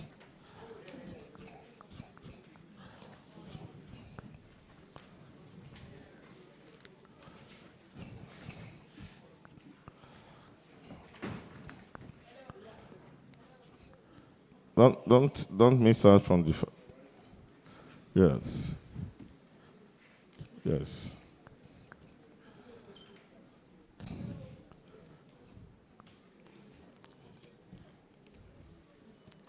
Sorry. All right, just exit through there. Exit through there. Wherever you are sitting, exit through there. Very quickly. That's Fuga Mix. Sabongida Ora Holy Trinity Grammar School, this way. Holy Trinity Grammar School, just come very quickly.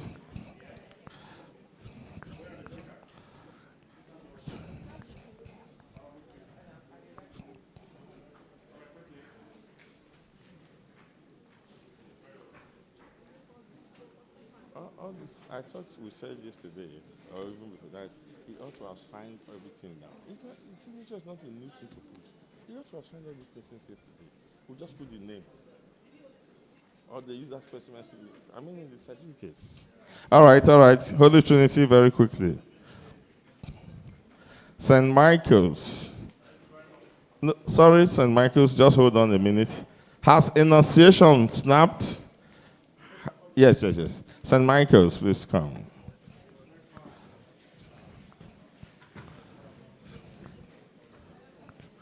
St. Michael's, please.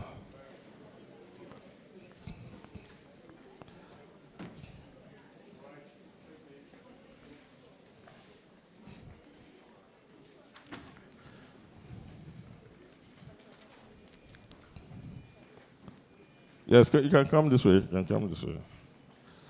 All right, St. Michael's.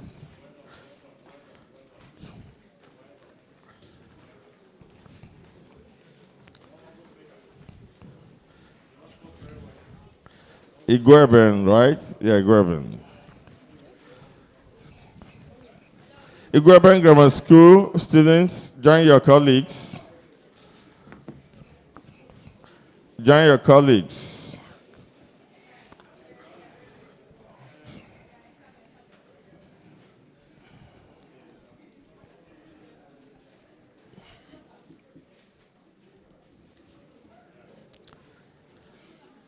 All right, there seem to be a bit few. Uzaba Grammar School.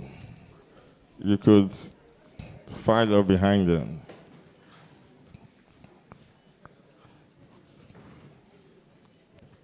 Igweben, please come here. All right, climb the podium, climb the... Uzaba Grammar School, Uzaba.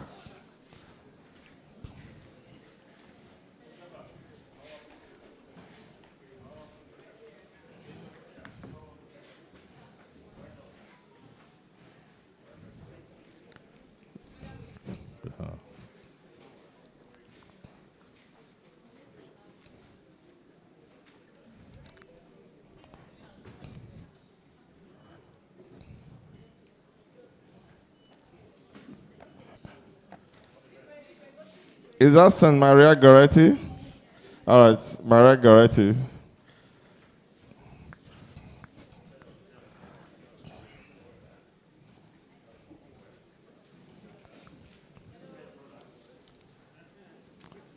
I think that's the last one.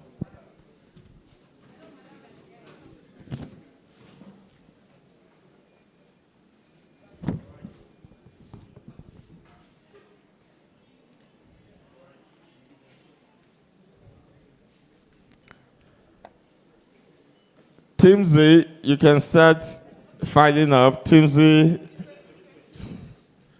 Team Z, you can start. Come this way, come this way. Oh, great.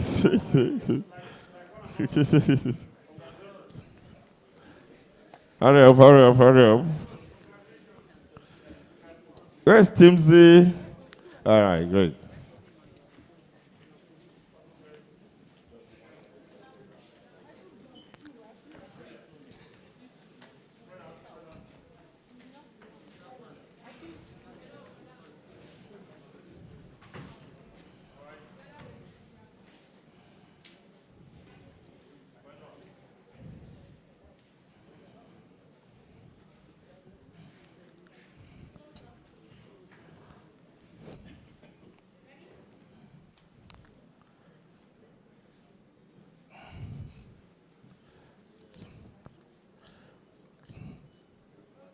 All right, you can move through that way, madam.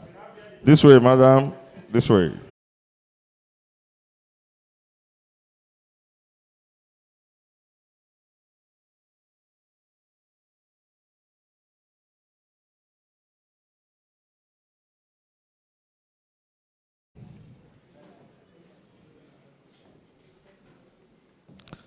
Marvelous. We are giving out certificates now. Certificates of participation to everyone who participated here in the hall. We're giving first to students, again in no particular order. Yes. Yes. So, in no particular order, we'll just call you and you come up here and receive your certificate. We are trying to get things to be very fast because you have to go back to your LGA. Come over, sir. Yes. Where are the cameramen? Just come this way.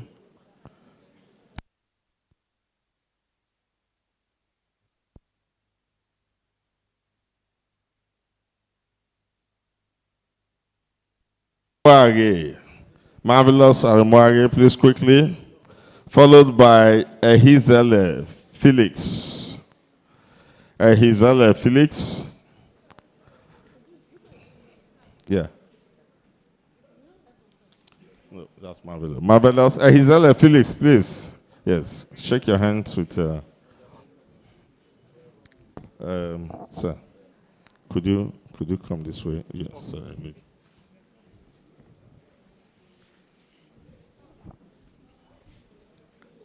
Is Felix here?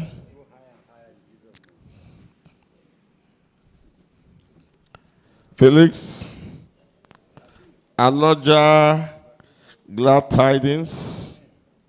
Aloja glad tidings. Akko Sussex. Akko Sussex. Ayogu Kingsley. Are they here? Move very fast, like students. Aloja glad tidings, Akko Sussex, Ayogu Kingsley. Please create way for them.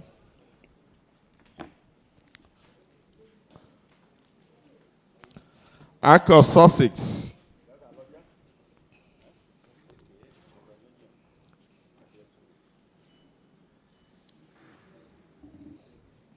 Ayogu Kingsley. Where's Akko Sussex?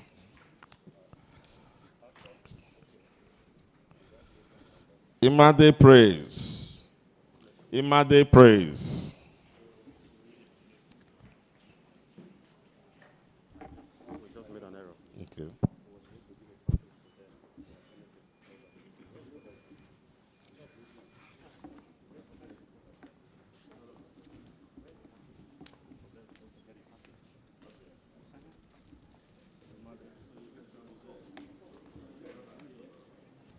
Imade praise, are you here?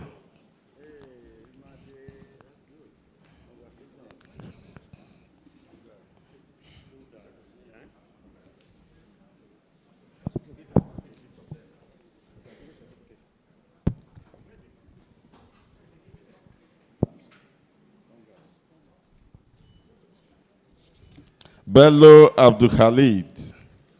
Bello Abdul, come this way, use this way. Use this way. So it's Bello Abdul Khalid. Okotie Isabella. The package should be here, please. So that Bello is not here. Sorry?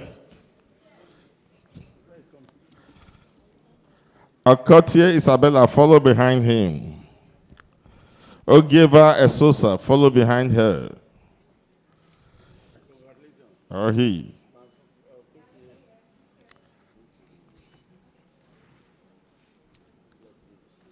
Ogeva Esosa, Asuwa Blessed, Ogbe Sussex. Ogbe Sussex. Ogbe Sussex. Ehimage Destiny. Where's Arua? Okay.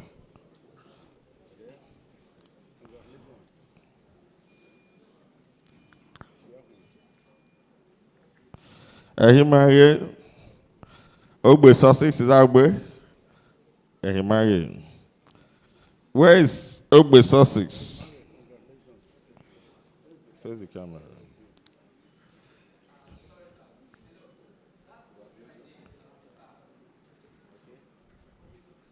So you come forward. I've said in no particular order.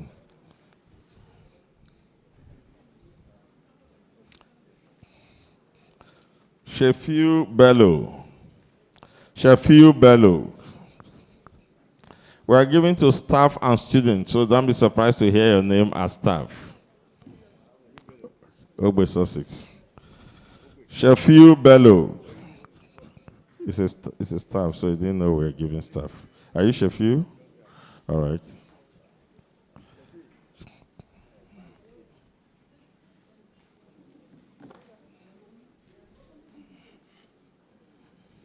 Bello Khalid. Eh? Bello Khalid. Where are they? Ahiambare Divine. Ahiambare Divine.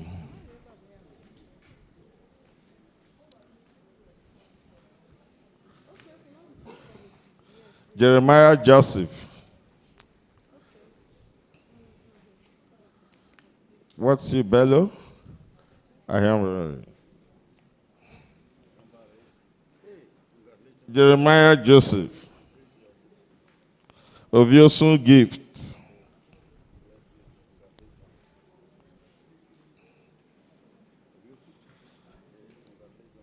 Azegbemi Victory.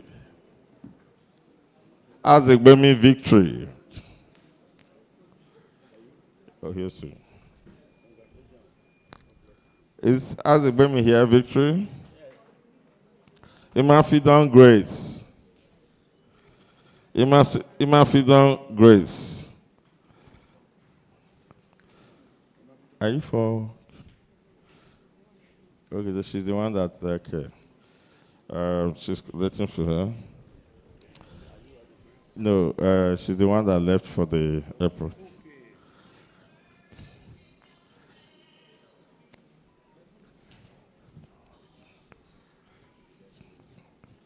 Imafidon. Bello Khalid, if you've come back to the hall, come forward. Esther Eze. Itoha Osawaru.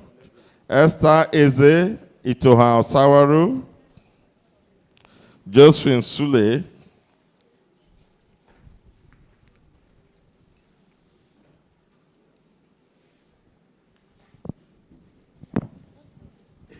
Esther Eze, Itohan Sawaru, can see all of them coming.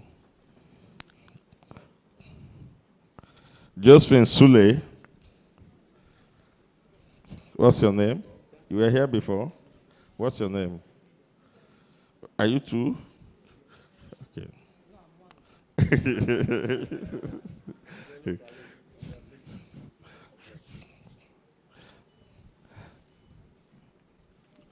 Esther, come forward. Itohan, follow.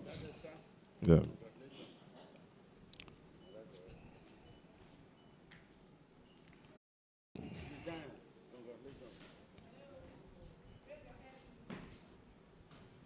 Gabriel Erefolo. Ogadu. Gabriel Erefolo. Abieba Desmond. Gabriel Erefolo.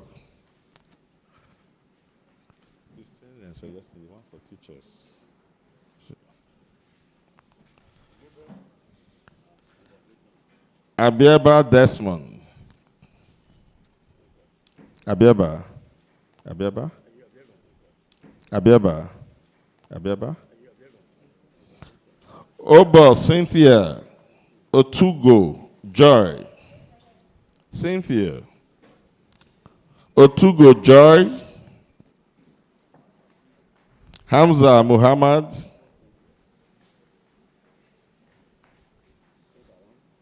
Yeah, come on. Opposite. Otugo Joy.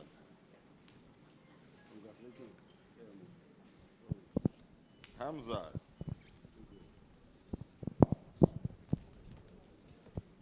Abo Cynthia.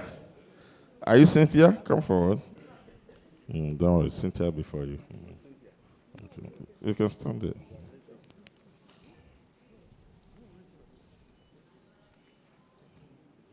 Yeah, Hamza Muhammad. Idegbo Elisha. Idegbo Elisha. Is there any student who participated in the debate who hasn't got his certificate? Any student? Thank you.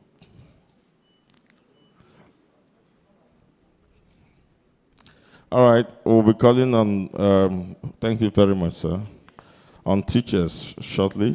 I think that should be there. No things written there. I think these are teachers. Okay.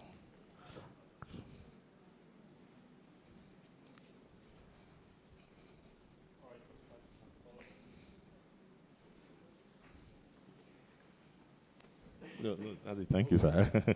We've kept this standing for too long. All right, please, madam, could you come here? If you hear your name, please just come forward. Mrs. John Demuna. Yeah, thank you. That's the principal of Idia College. Please give her a round of applause. She's been here since morning. Yeah, that's the principal. No, she.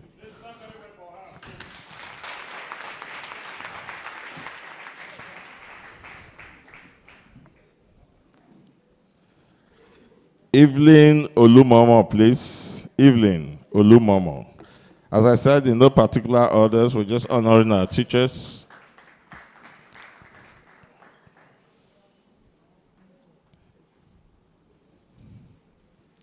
Evelyn Olumomo. Mrs. Vivian Amonigo. Yeah, she's coming. That's Olumomo. Mrs. Vivian Amonigo.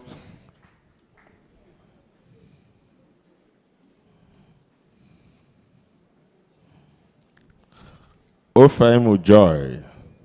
Ofaimu Joy. Osayuware Osahe. Mrs. Vivian. Ofaimu Joy.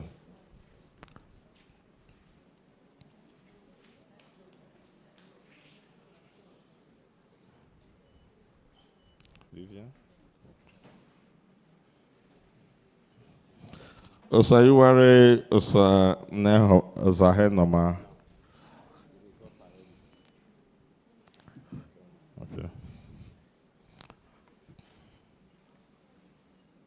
Are you Osayuware? Okay, please come forward. Esemu Etsekume Sunday. Etsekume Sunday. Oshoke Agbudume. Agbudune. Oshioke Agbudune. Isaac Udioronwe. Isaac Udioronwe.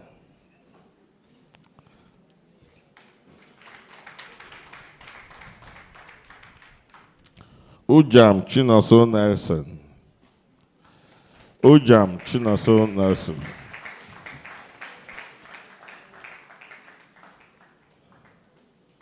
Please look at the name so that I don't take somebody else's certificate.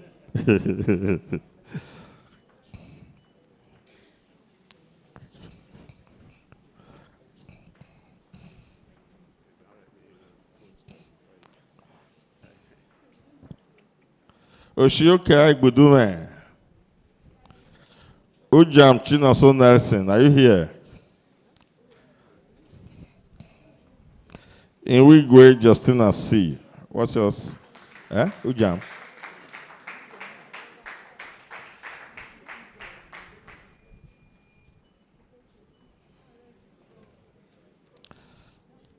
Is that Oshioke or in Wigwe Justin? Anyoku Courage. Oh.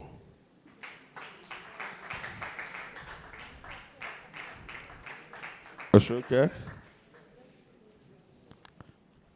Osagale Obehi Gift. Osagale Obehi Gift. Ayoku. Osagale Obehi Gift. Omoluabi Mercy.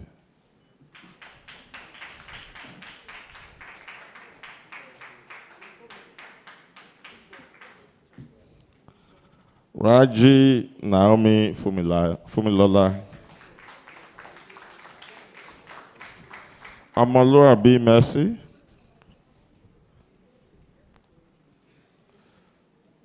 Omoluabi or Naomi. Omoluabi. Raji Fumilola.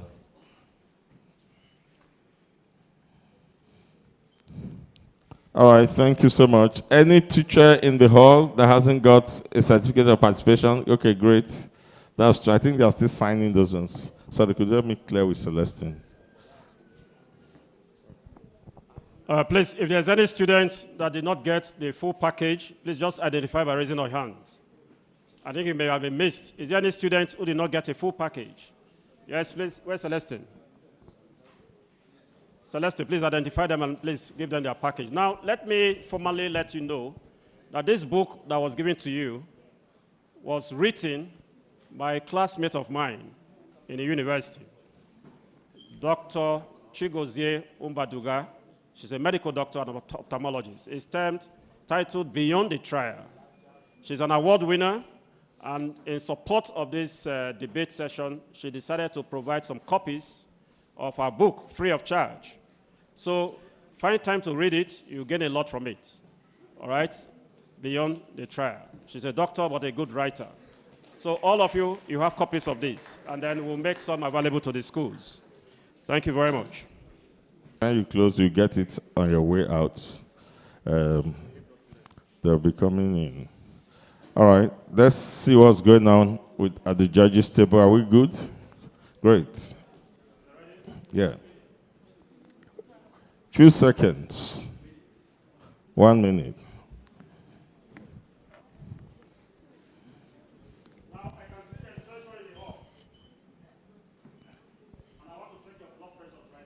Is that a proof of education?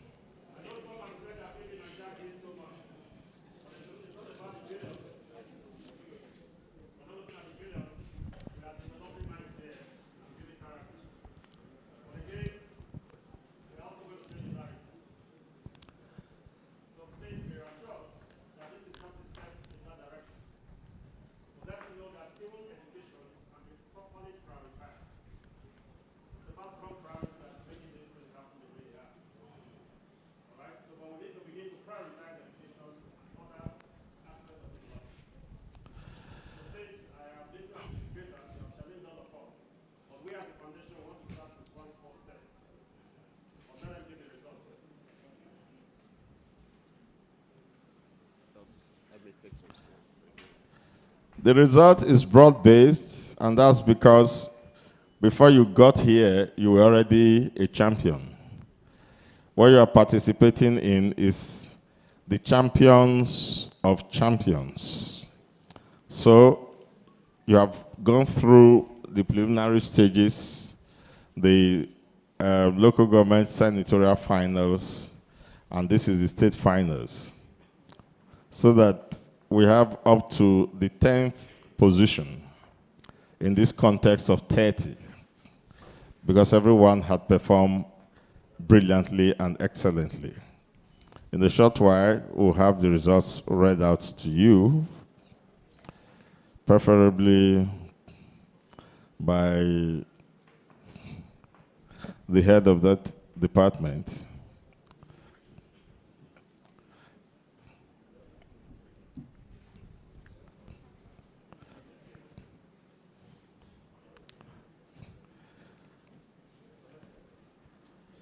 I was told a few seconds or a few minutes.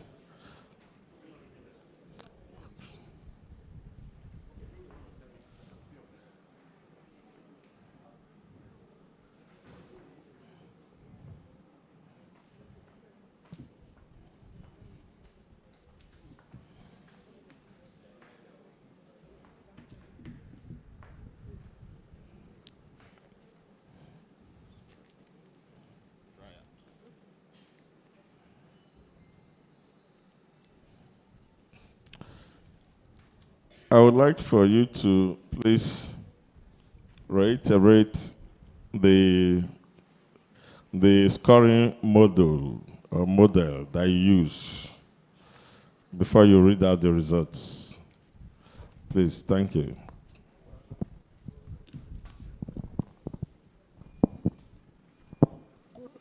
Like I affirmed earlier, we have come quite a long way. So most of us, especially the students and teachers, are familiar with the standard. We apply the fundamental of averages. there are quite a number of judges, not one, not two, not three. So everybody passes judgments based on the parameters read earlier. And the average is taken, which by the law as it applies, eliminates bias, centralizes as much as possible everybody's view. And that is the essence. Our distinguished prof will come and do the needful. The result is set. I'm sure in a few minutes you will have it read. So like I said from the outset, everybody is a champion. You know, in school, as long as I left school, as in talking about conventional educational system, A starts from 70%, I think. Has it changed? Distinction, 70 and above. In fact, B is, I think, from about 60 or thereabout. Anybody that scores a B has done very well. Isn't that so? How much more when I presume everybody scored an A? That gives credence to what I said. This year. And even though some of them were trying to resist this, I said I believe in that thing called Maslow's hierarchy of needs. You know, and appreciation is something that is very important in driving further advancement. And that's why anywhere I go from all my leadership journey, in all my leadership journeys, I believe that why people will want to emphasize the other side, I believe that reward is key. It may not be in monetary terms, but even mere saying it is very important towards encouraging individuals. I know in a foundation, we leverage on volunteerism. It's not a foundation where you are paid so XYZ money. What you are seeing here, people are working selflessly, committedly, without any salary. And so it is not easy, all right? That's why at times when I want to push, I look at the faces at times, because not everybody can take my level of push. So, but I think that they've all done very well, and I'd like to call for appreciation and recognition. Do you have certificates?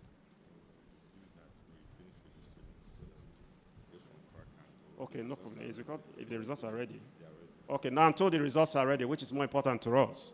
Sorry, I'm not saying that the other one is not important, but I think the blood pressure needs to come down because we don't want any complication here. All right? And speaking about complications, by the time I start to read them out, you know why we have to quickly do this. So I'm told the results are ready. All right, ladies and gentlemen, please would, it's not ready? No, we don't need, yes, let's give out the results first. No, you need certificates. That certificates, that big one. Yes, but he's writing those ones. While we are reading out the results will take some time. Why is it running up and down? Madam, come and give. Is it why you cause so much confusion amongst the judges? They are still compiling and coming up with the final result. But in a minute, the result will be here, and we'll read it out to you. Now, why we are waiting, because we want people from outside Benin to go back home on time. That's why we're in a hurry. All right, so just as I was saying before now, there are people who have worked so tirelessly to get this done. And I'd like to just recognize them, at least before you, so that we'll also appreciate them. It's not been easy. I have pushed them so hard. And of course, these results are also very encouraging. So I'd like to recognize the head of the Leadership Development Unit, the man who has been reading out the criteria to you, Comrade Eyosu. He's here running around, so he's not here when he comes. We'll all appreciate him. Comrade Christopher Ojekere. They've all been working very hard. Of course, the Coordinating Secretary, Celestine Anetekaya. Are you here? Odens, of course, one of our judges. He's always been with us. He was with us even in Auchi and going everywhere. Gladstone, Odigie. He has several names in one, but I decided to just call two. I hope you forgive me because I have 10 names. So I just compressed the 10 names into 2. Dr. Associate Professor Omon Denia has also been everywhere with us. I want to appreciate you. Please stand up for recognition. Well, I was told not to mention this, but I have no choice. I have to mention it. My wife also has been there, always there, and of course, being part of the judges. She's not here now, but when she comes, you can appreciate her. Professor Mrs. Osahon Enabulele, the Dean of Dentistry, University of Benin. Of course, Percy Favor has always been there for us. Percy, are you here?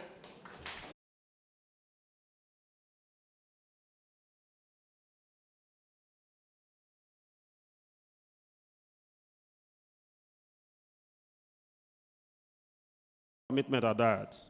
And so you must be ready to give of your time and sometimes even your sleep, to make things work. We are in a society where people may not support financially this kind of ventures because, like you were arguing here, there are certain things they may want to do. But these are noble ventures that I think everybody should support. And so if you are ready, please go online and click on Dr. Osahon Enabulele Foundation and see where you can come in, either as a member or as a volunteer to crusade with us along those lines. Which one is this? What are the results? Which one is this? Chief speakers. Okay. Now, yeah, chief speakers are here. I don't know who they are. Don't ask me. Where is that, man? All right, this is very nice.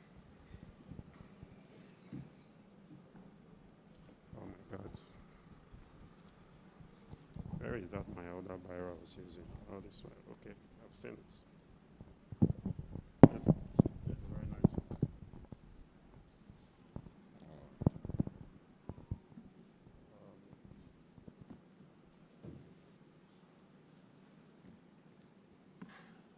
I have only signed. I don't know who is on this stuff. Don't ask me. Or if you know you are the one, just raise up your hand. Just speak up.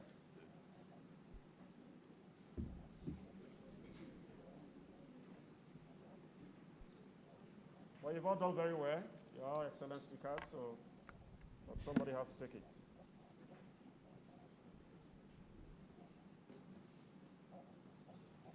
All right.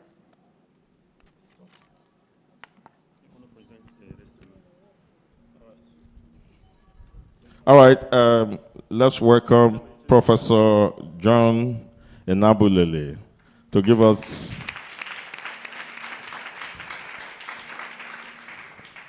the results as compiled by the judges.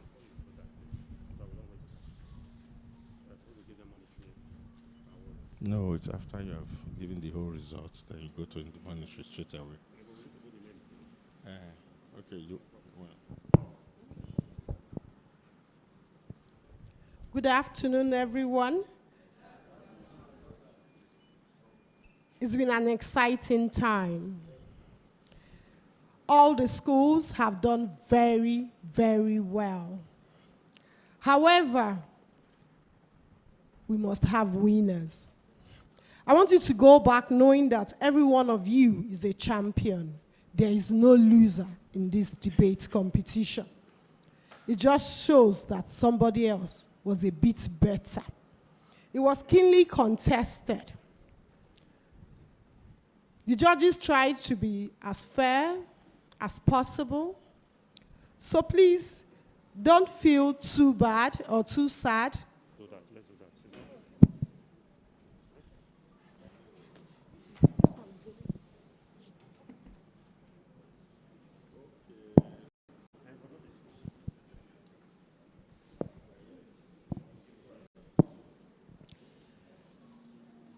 The 9th position with 74.63% goes to the Chief Speaker of St. Maria Goretti College.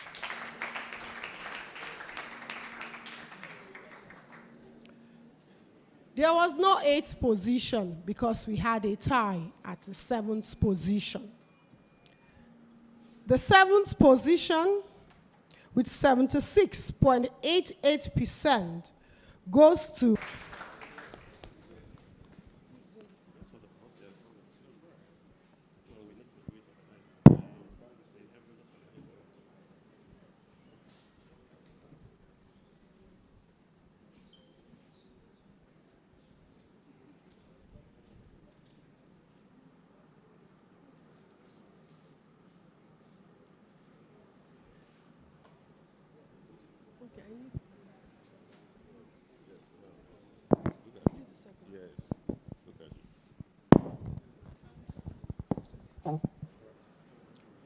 the second best chief speaker goes to Ogadu Miracle of Annunciation Catholic College, Irua, with a score of 83.38%. Come up. And the best chief speaker, Okotie Isabella of Egosa Anglican Grammar School, with 85.94%.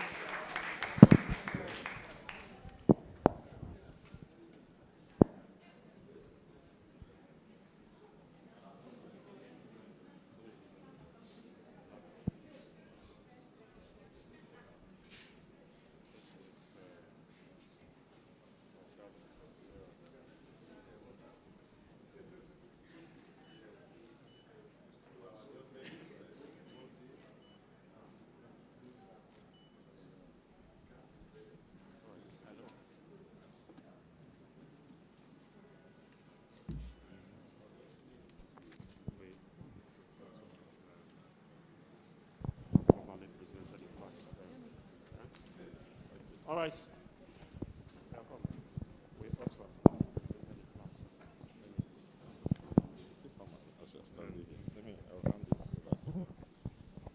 We'd like to invite Chief Justin Mbodu to please come up stage.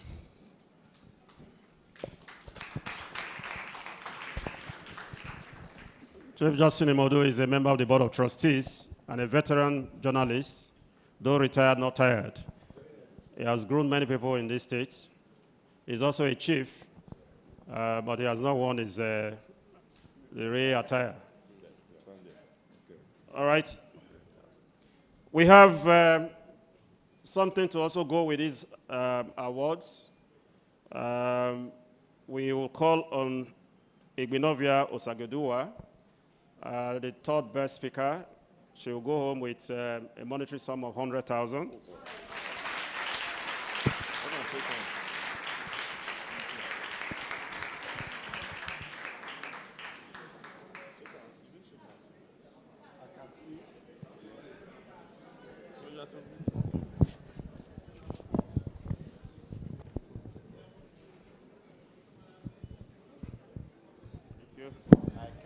That you are beautiful and you have a good voice, well dressed, and you met the points. You were quite good. You have been picked out of the crowd, so you must keep the flag flying. Okay? You must keep the flag flying. The class you are now, you must come out of it good enough, and you must score high points in your JAMB, pursue me, and go to university, and come out with what? A first class. Yeah. Congratulations. Yeah. Here you are. Yeah. Congratulations. Incidentally, at the local government debate, she was the best speaker. At the senatorial, she was the second best. And now she has also come out, so she's consistent. Yeah. So the next is one who really had an outstanding performance at the Edo Central Senatorial debate session. In fact, we used him on all our social media handles, websites, everywhere, because it was just too good. And everybody in the crowd admitted that it was undisputable. But again, this is a final champion of champions. He exhibited those traits again, but we want to very gladly and with great honor invite Ogadu Miracle to come forward to receive this check of 150,000 for emerging. Ogadu Miracle. It seems you're going to be performing miracles. Like what do you think? Well, congratulations. Like I said to your colleague, we want to see you. The foundation, we want to, put a tag on all of you. That you are going to fly the flag of this foundation. Academically, in character, and in learning. Okay? We will follow you up. Okay? So you keep the flag flying. Okay? Congratulations. And here you are with the check. Okay? We are very happy with you. Congratulations.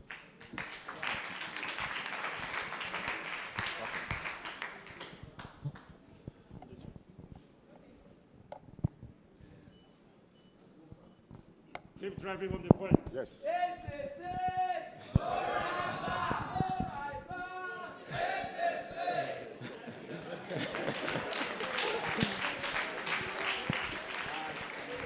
And our best speaker for today,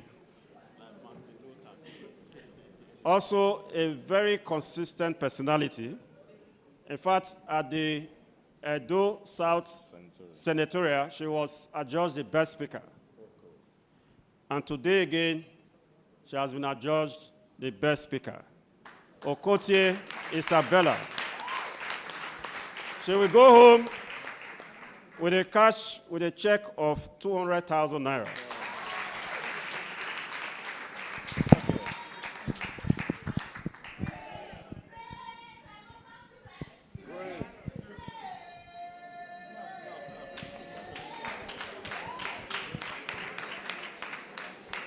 Surprisingly, while she was talking, those around me, I said it clearly. And I said, what did I say? Yes, I said, if you do not come out the best, I will protest. I said so. While she was talking, I said yes. And I was shouting, my daughter, my daughter. Yes. Congratulations. Like I said to your two colleagues, I'm going to repeat it. We are going to put a tag on you, okay? We will monitor you. He's a very good man at monitoring. We want to see how you progress in school, how you showcase this foundation in character and in learning. And congratulations, my daughter. Thank you very much. Thank you. We need to be very fast now. We need to be very fast because our people need to go back home. All right? So quick. Timsy International School Chief Speaker, please come forward and just get here. Now the results for the debate. The 10th position goes to Timsy International Education Center. Please come forward. Please come forward. Where are the speakers? Please come forward. Chief Speaker, please come up and collect your flag. For their school. For your school. The 9th position goes to Holy Trinity Grammar School. Please come forward. It's not. Bring it. Holy Trinity. Holy Trinity, the speaker should just come forward. Quickly.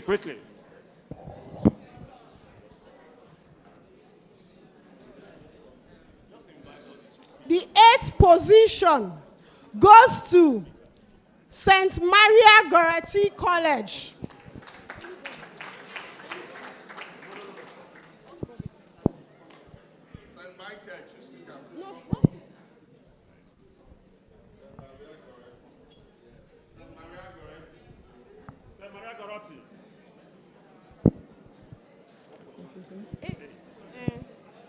Seventh position goes to Fuga Mixed Secondary School. Fuga Mixed Secondary School. St. Maria Goretti, please come forward.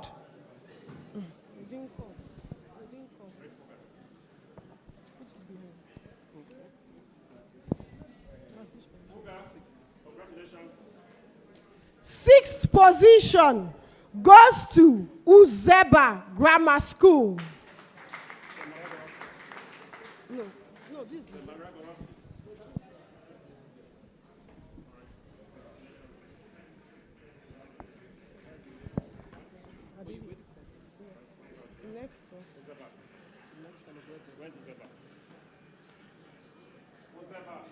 The 5th position goes to Igweben Grammar School. Igweben Grammar School. The 4th position goes to St. Michael College. St. Michael College.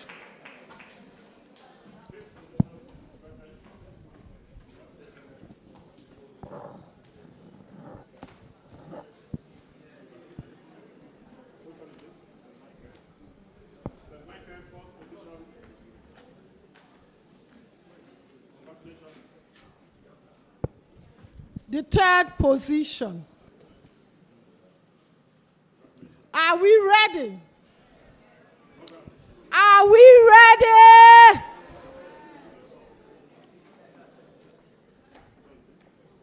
The 3rd position goes to the 3rd position goes to Annunciation Catholic College, Irua.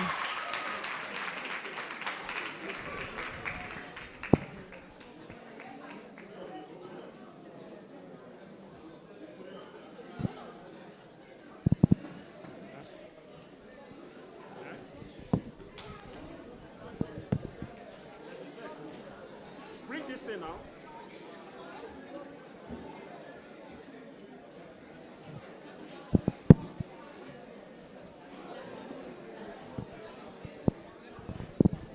Yes, before then.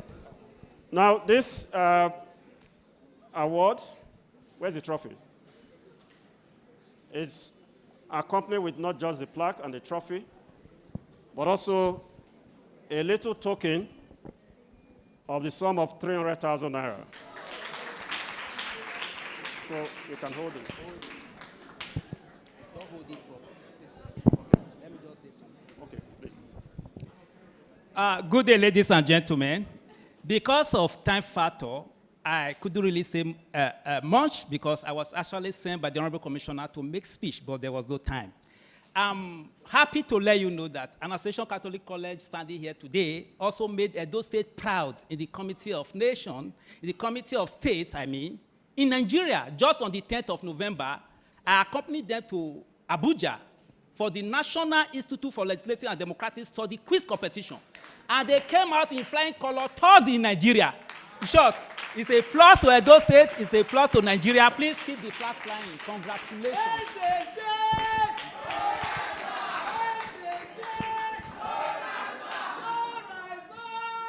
Hold your check. Hold your check. Hold your check and snap with it. Snap with your check. Quick, quick, quick, quick, quick.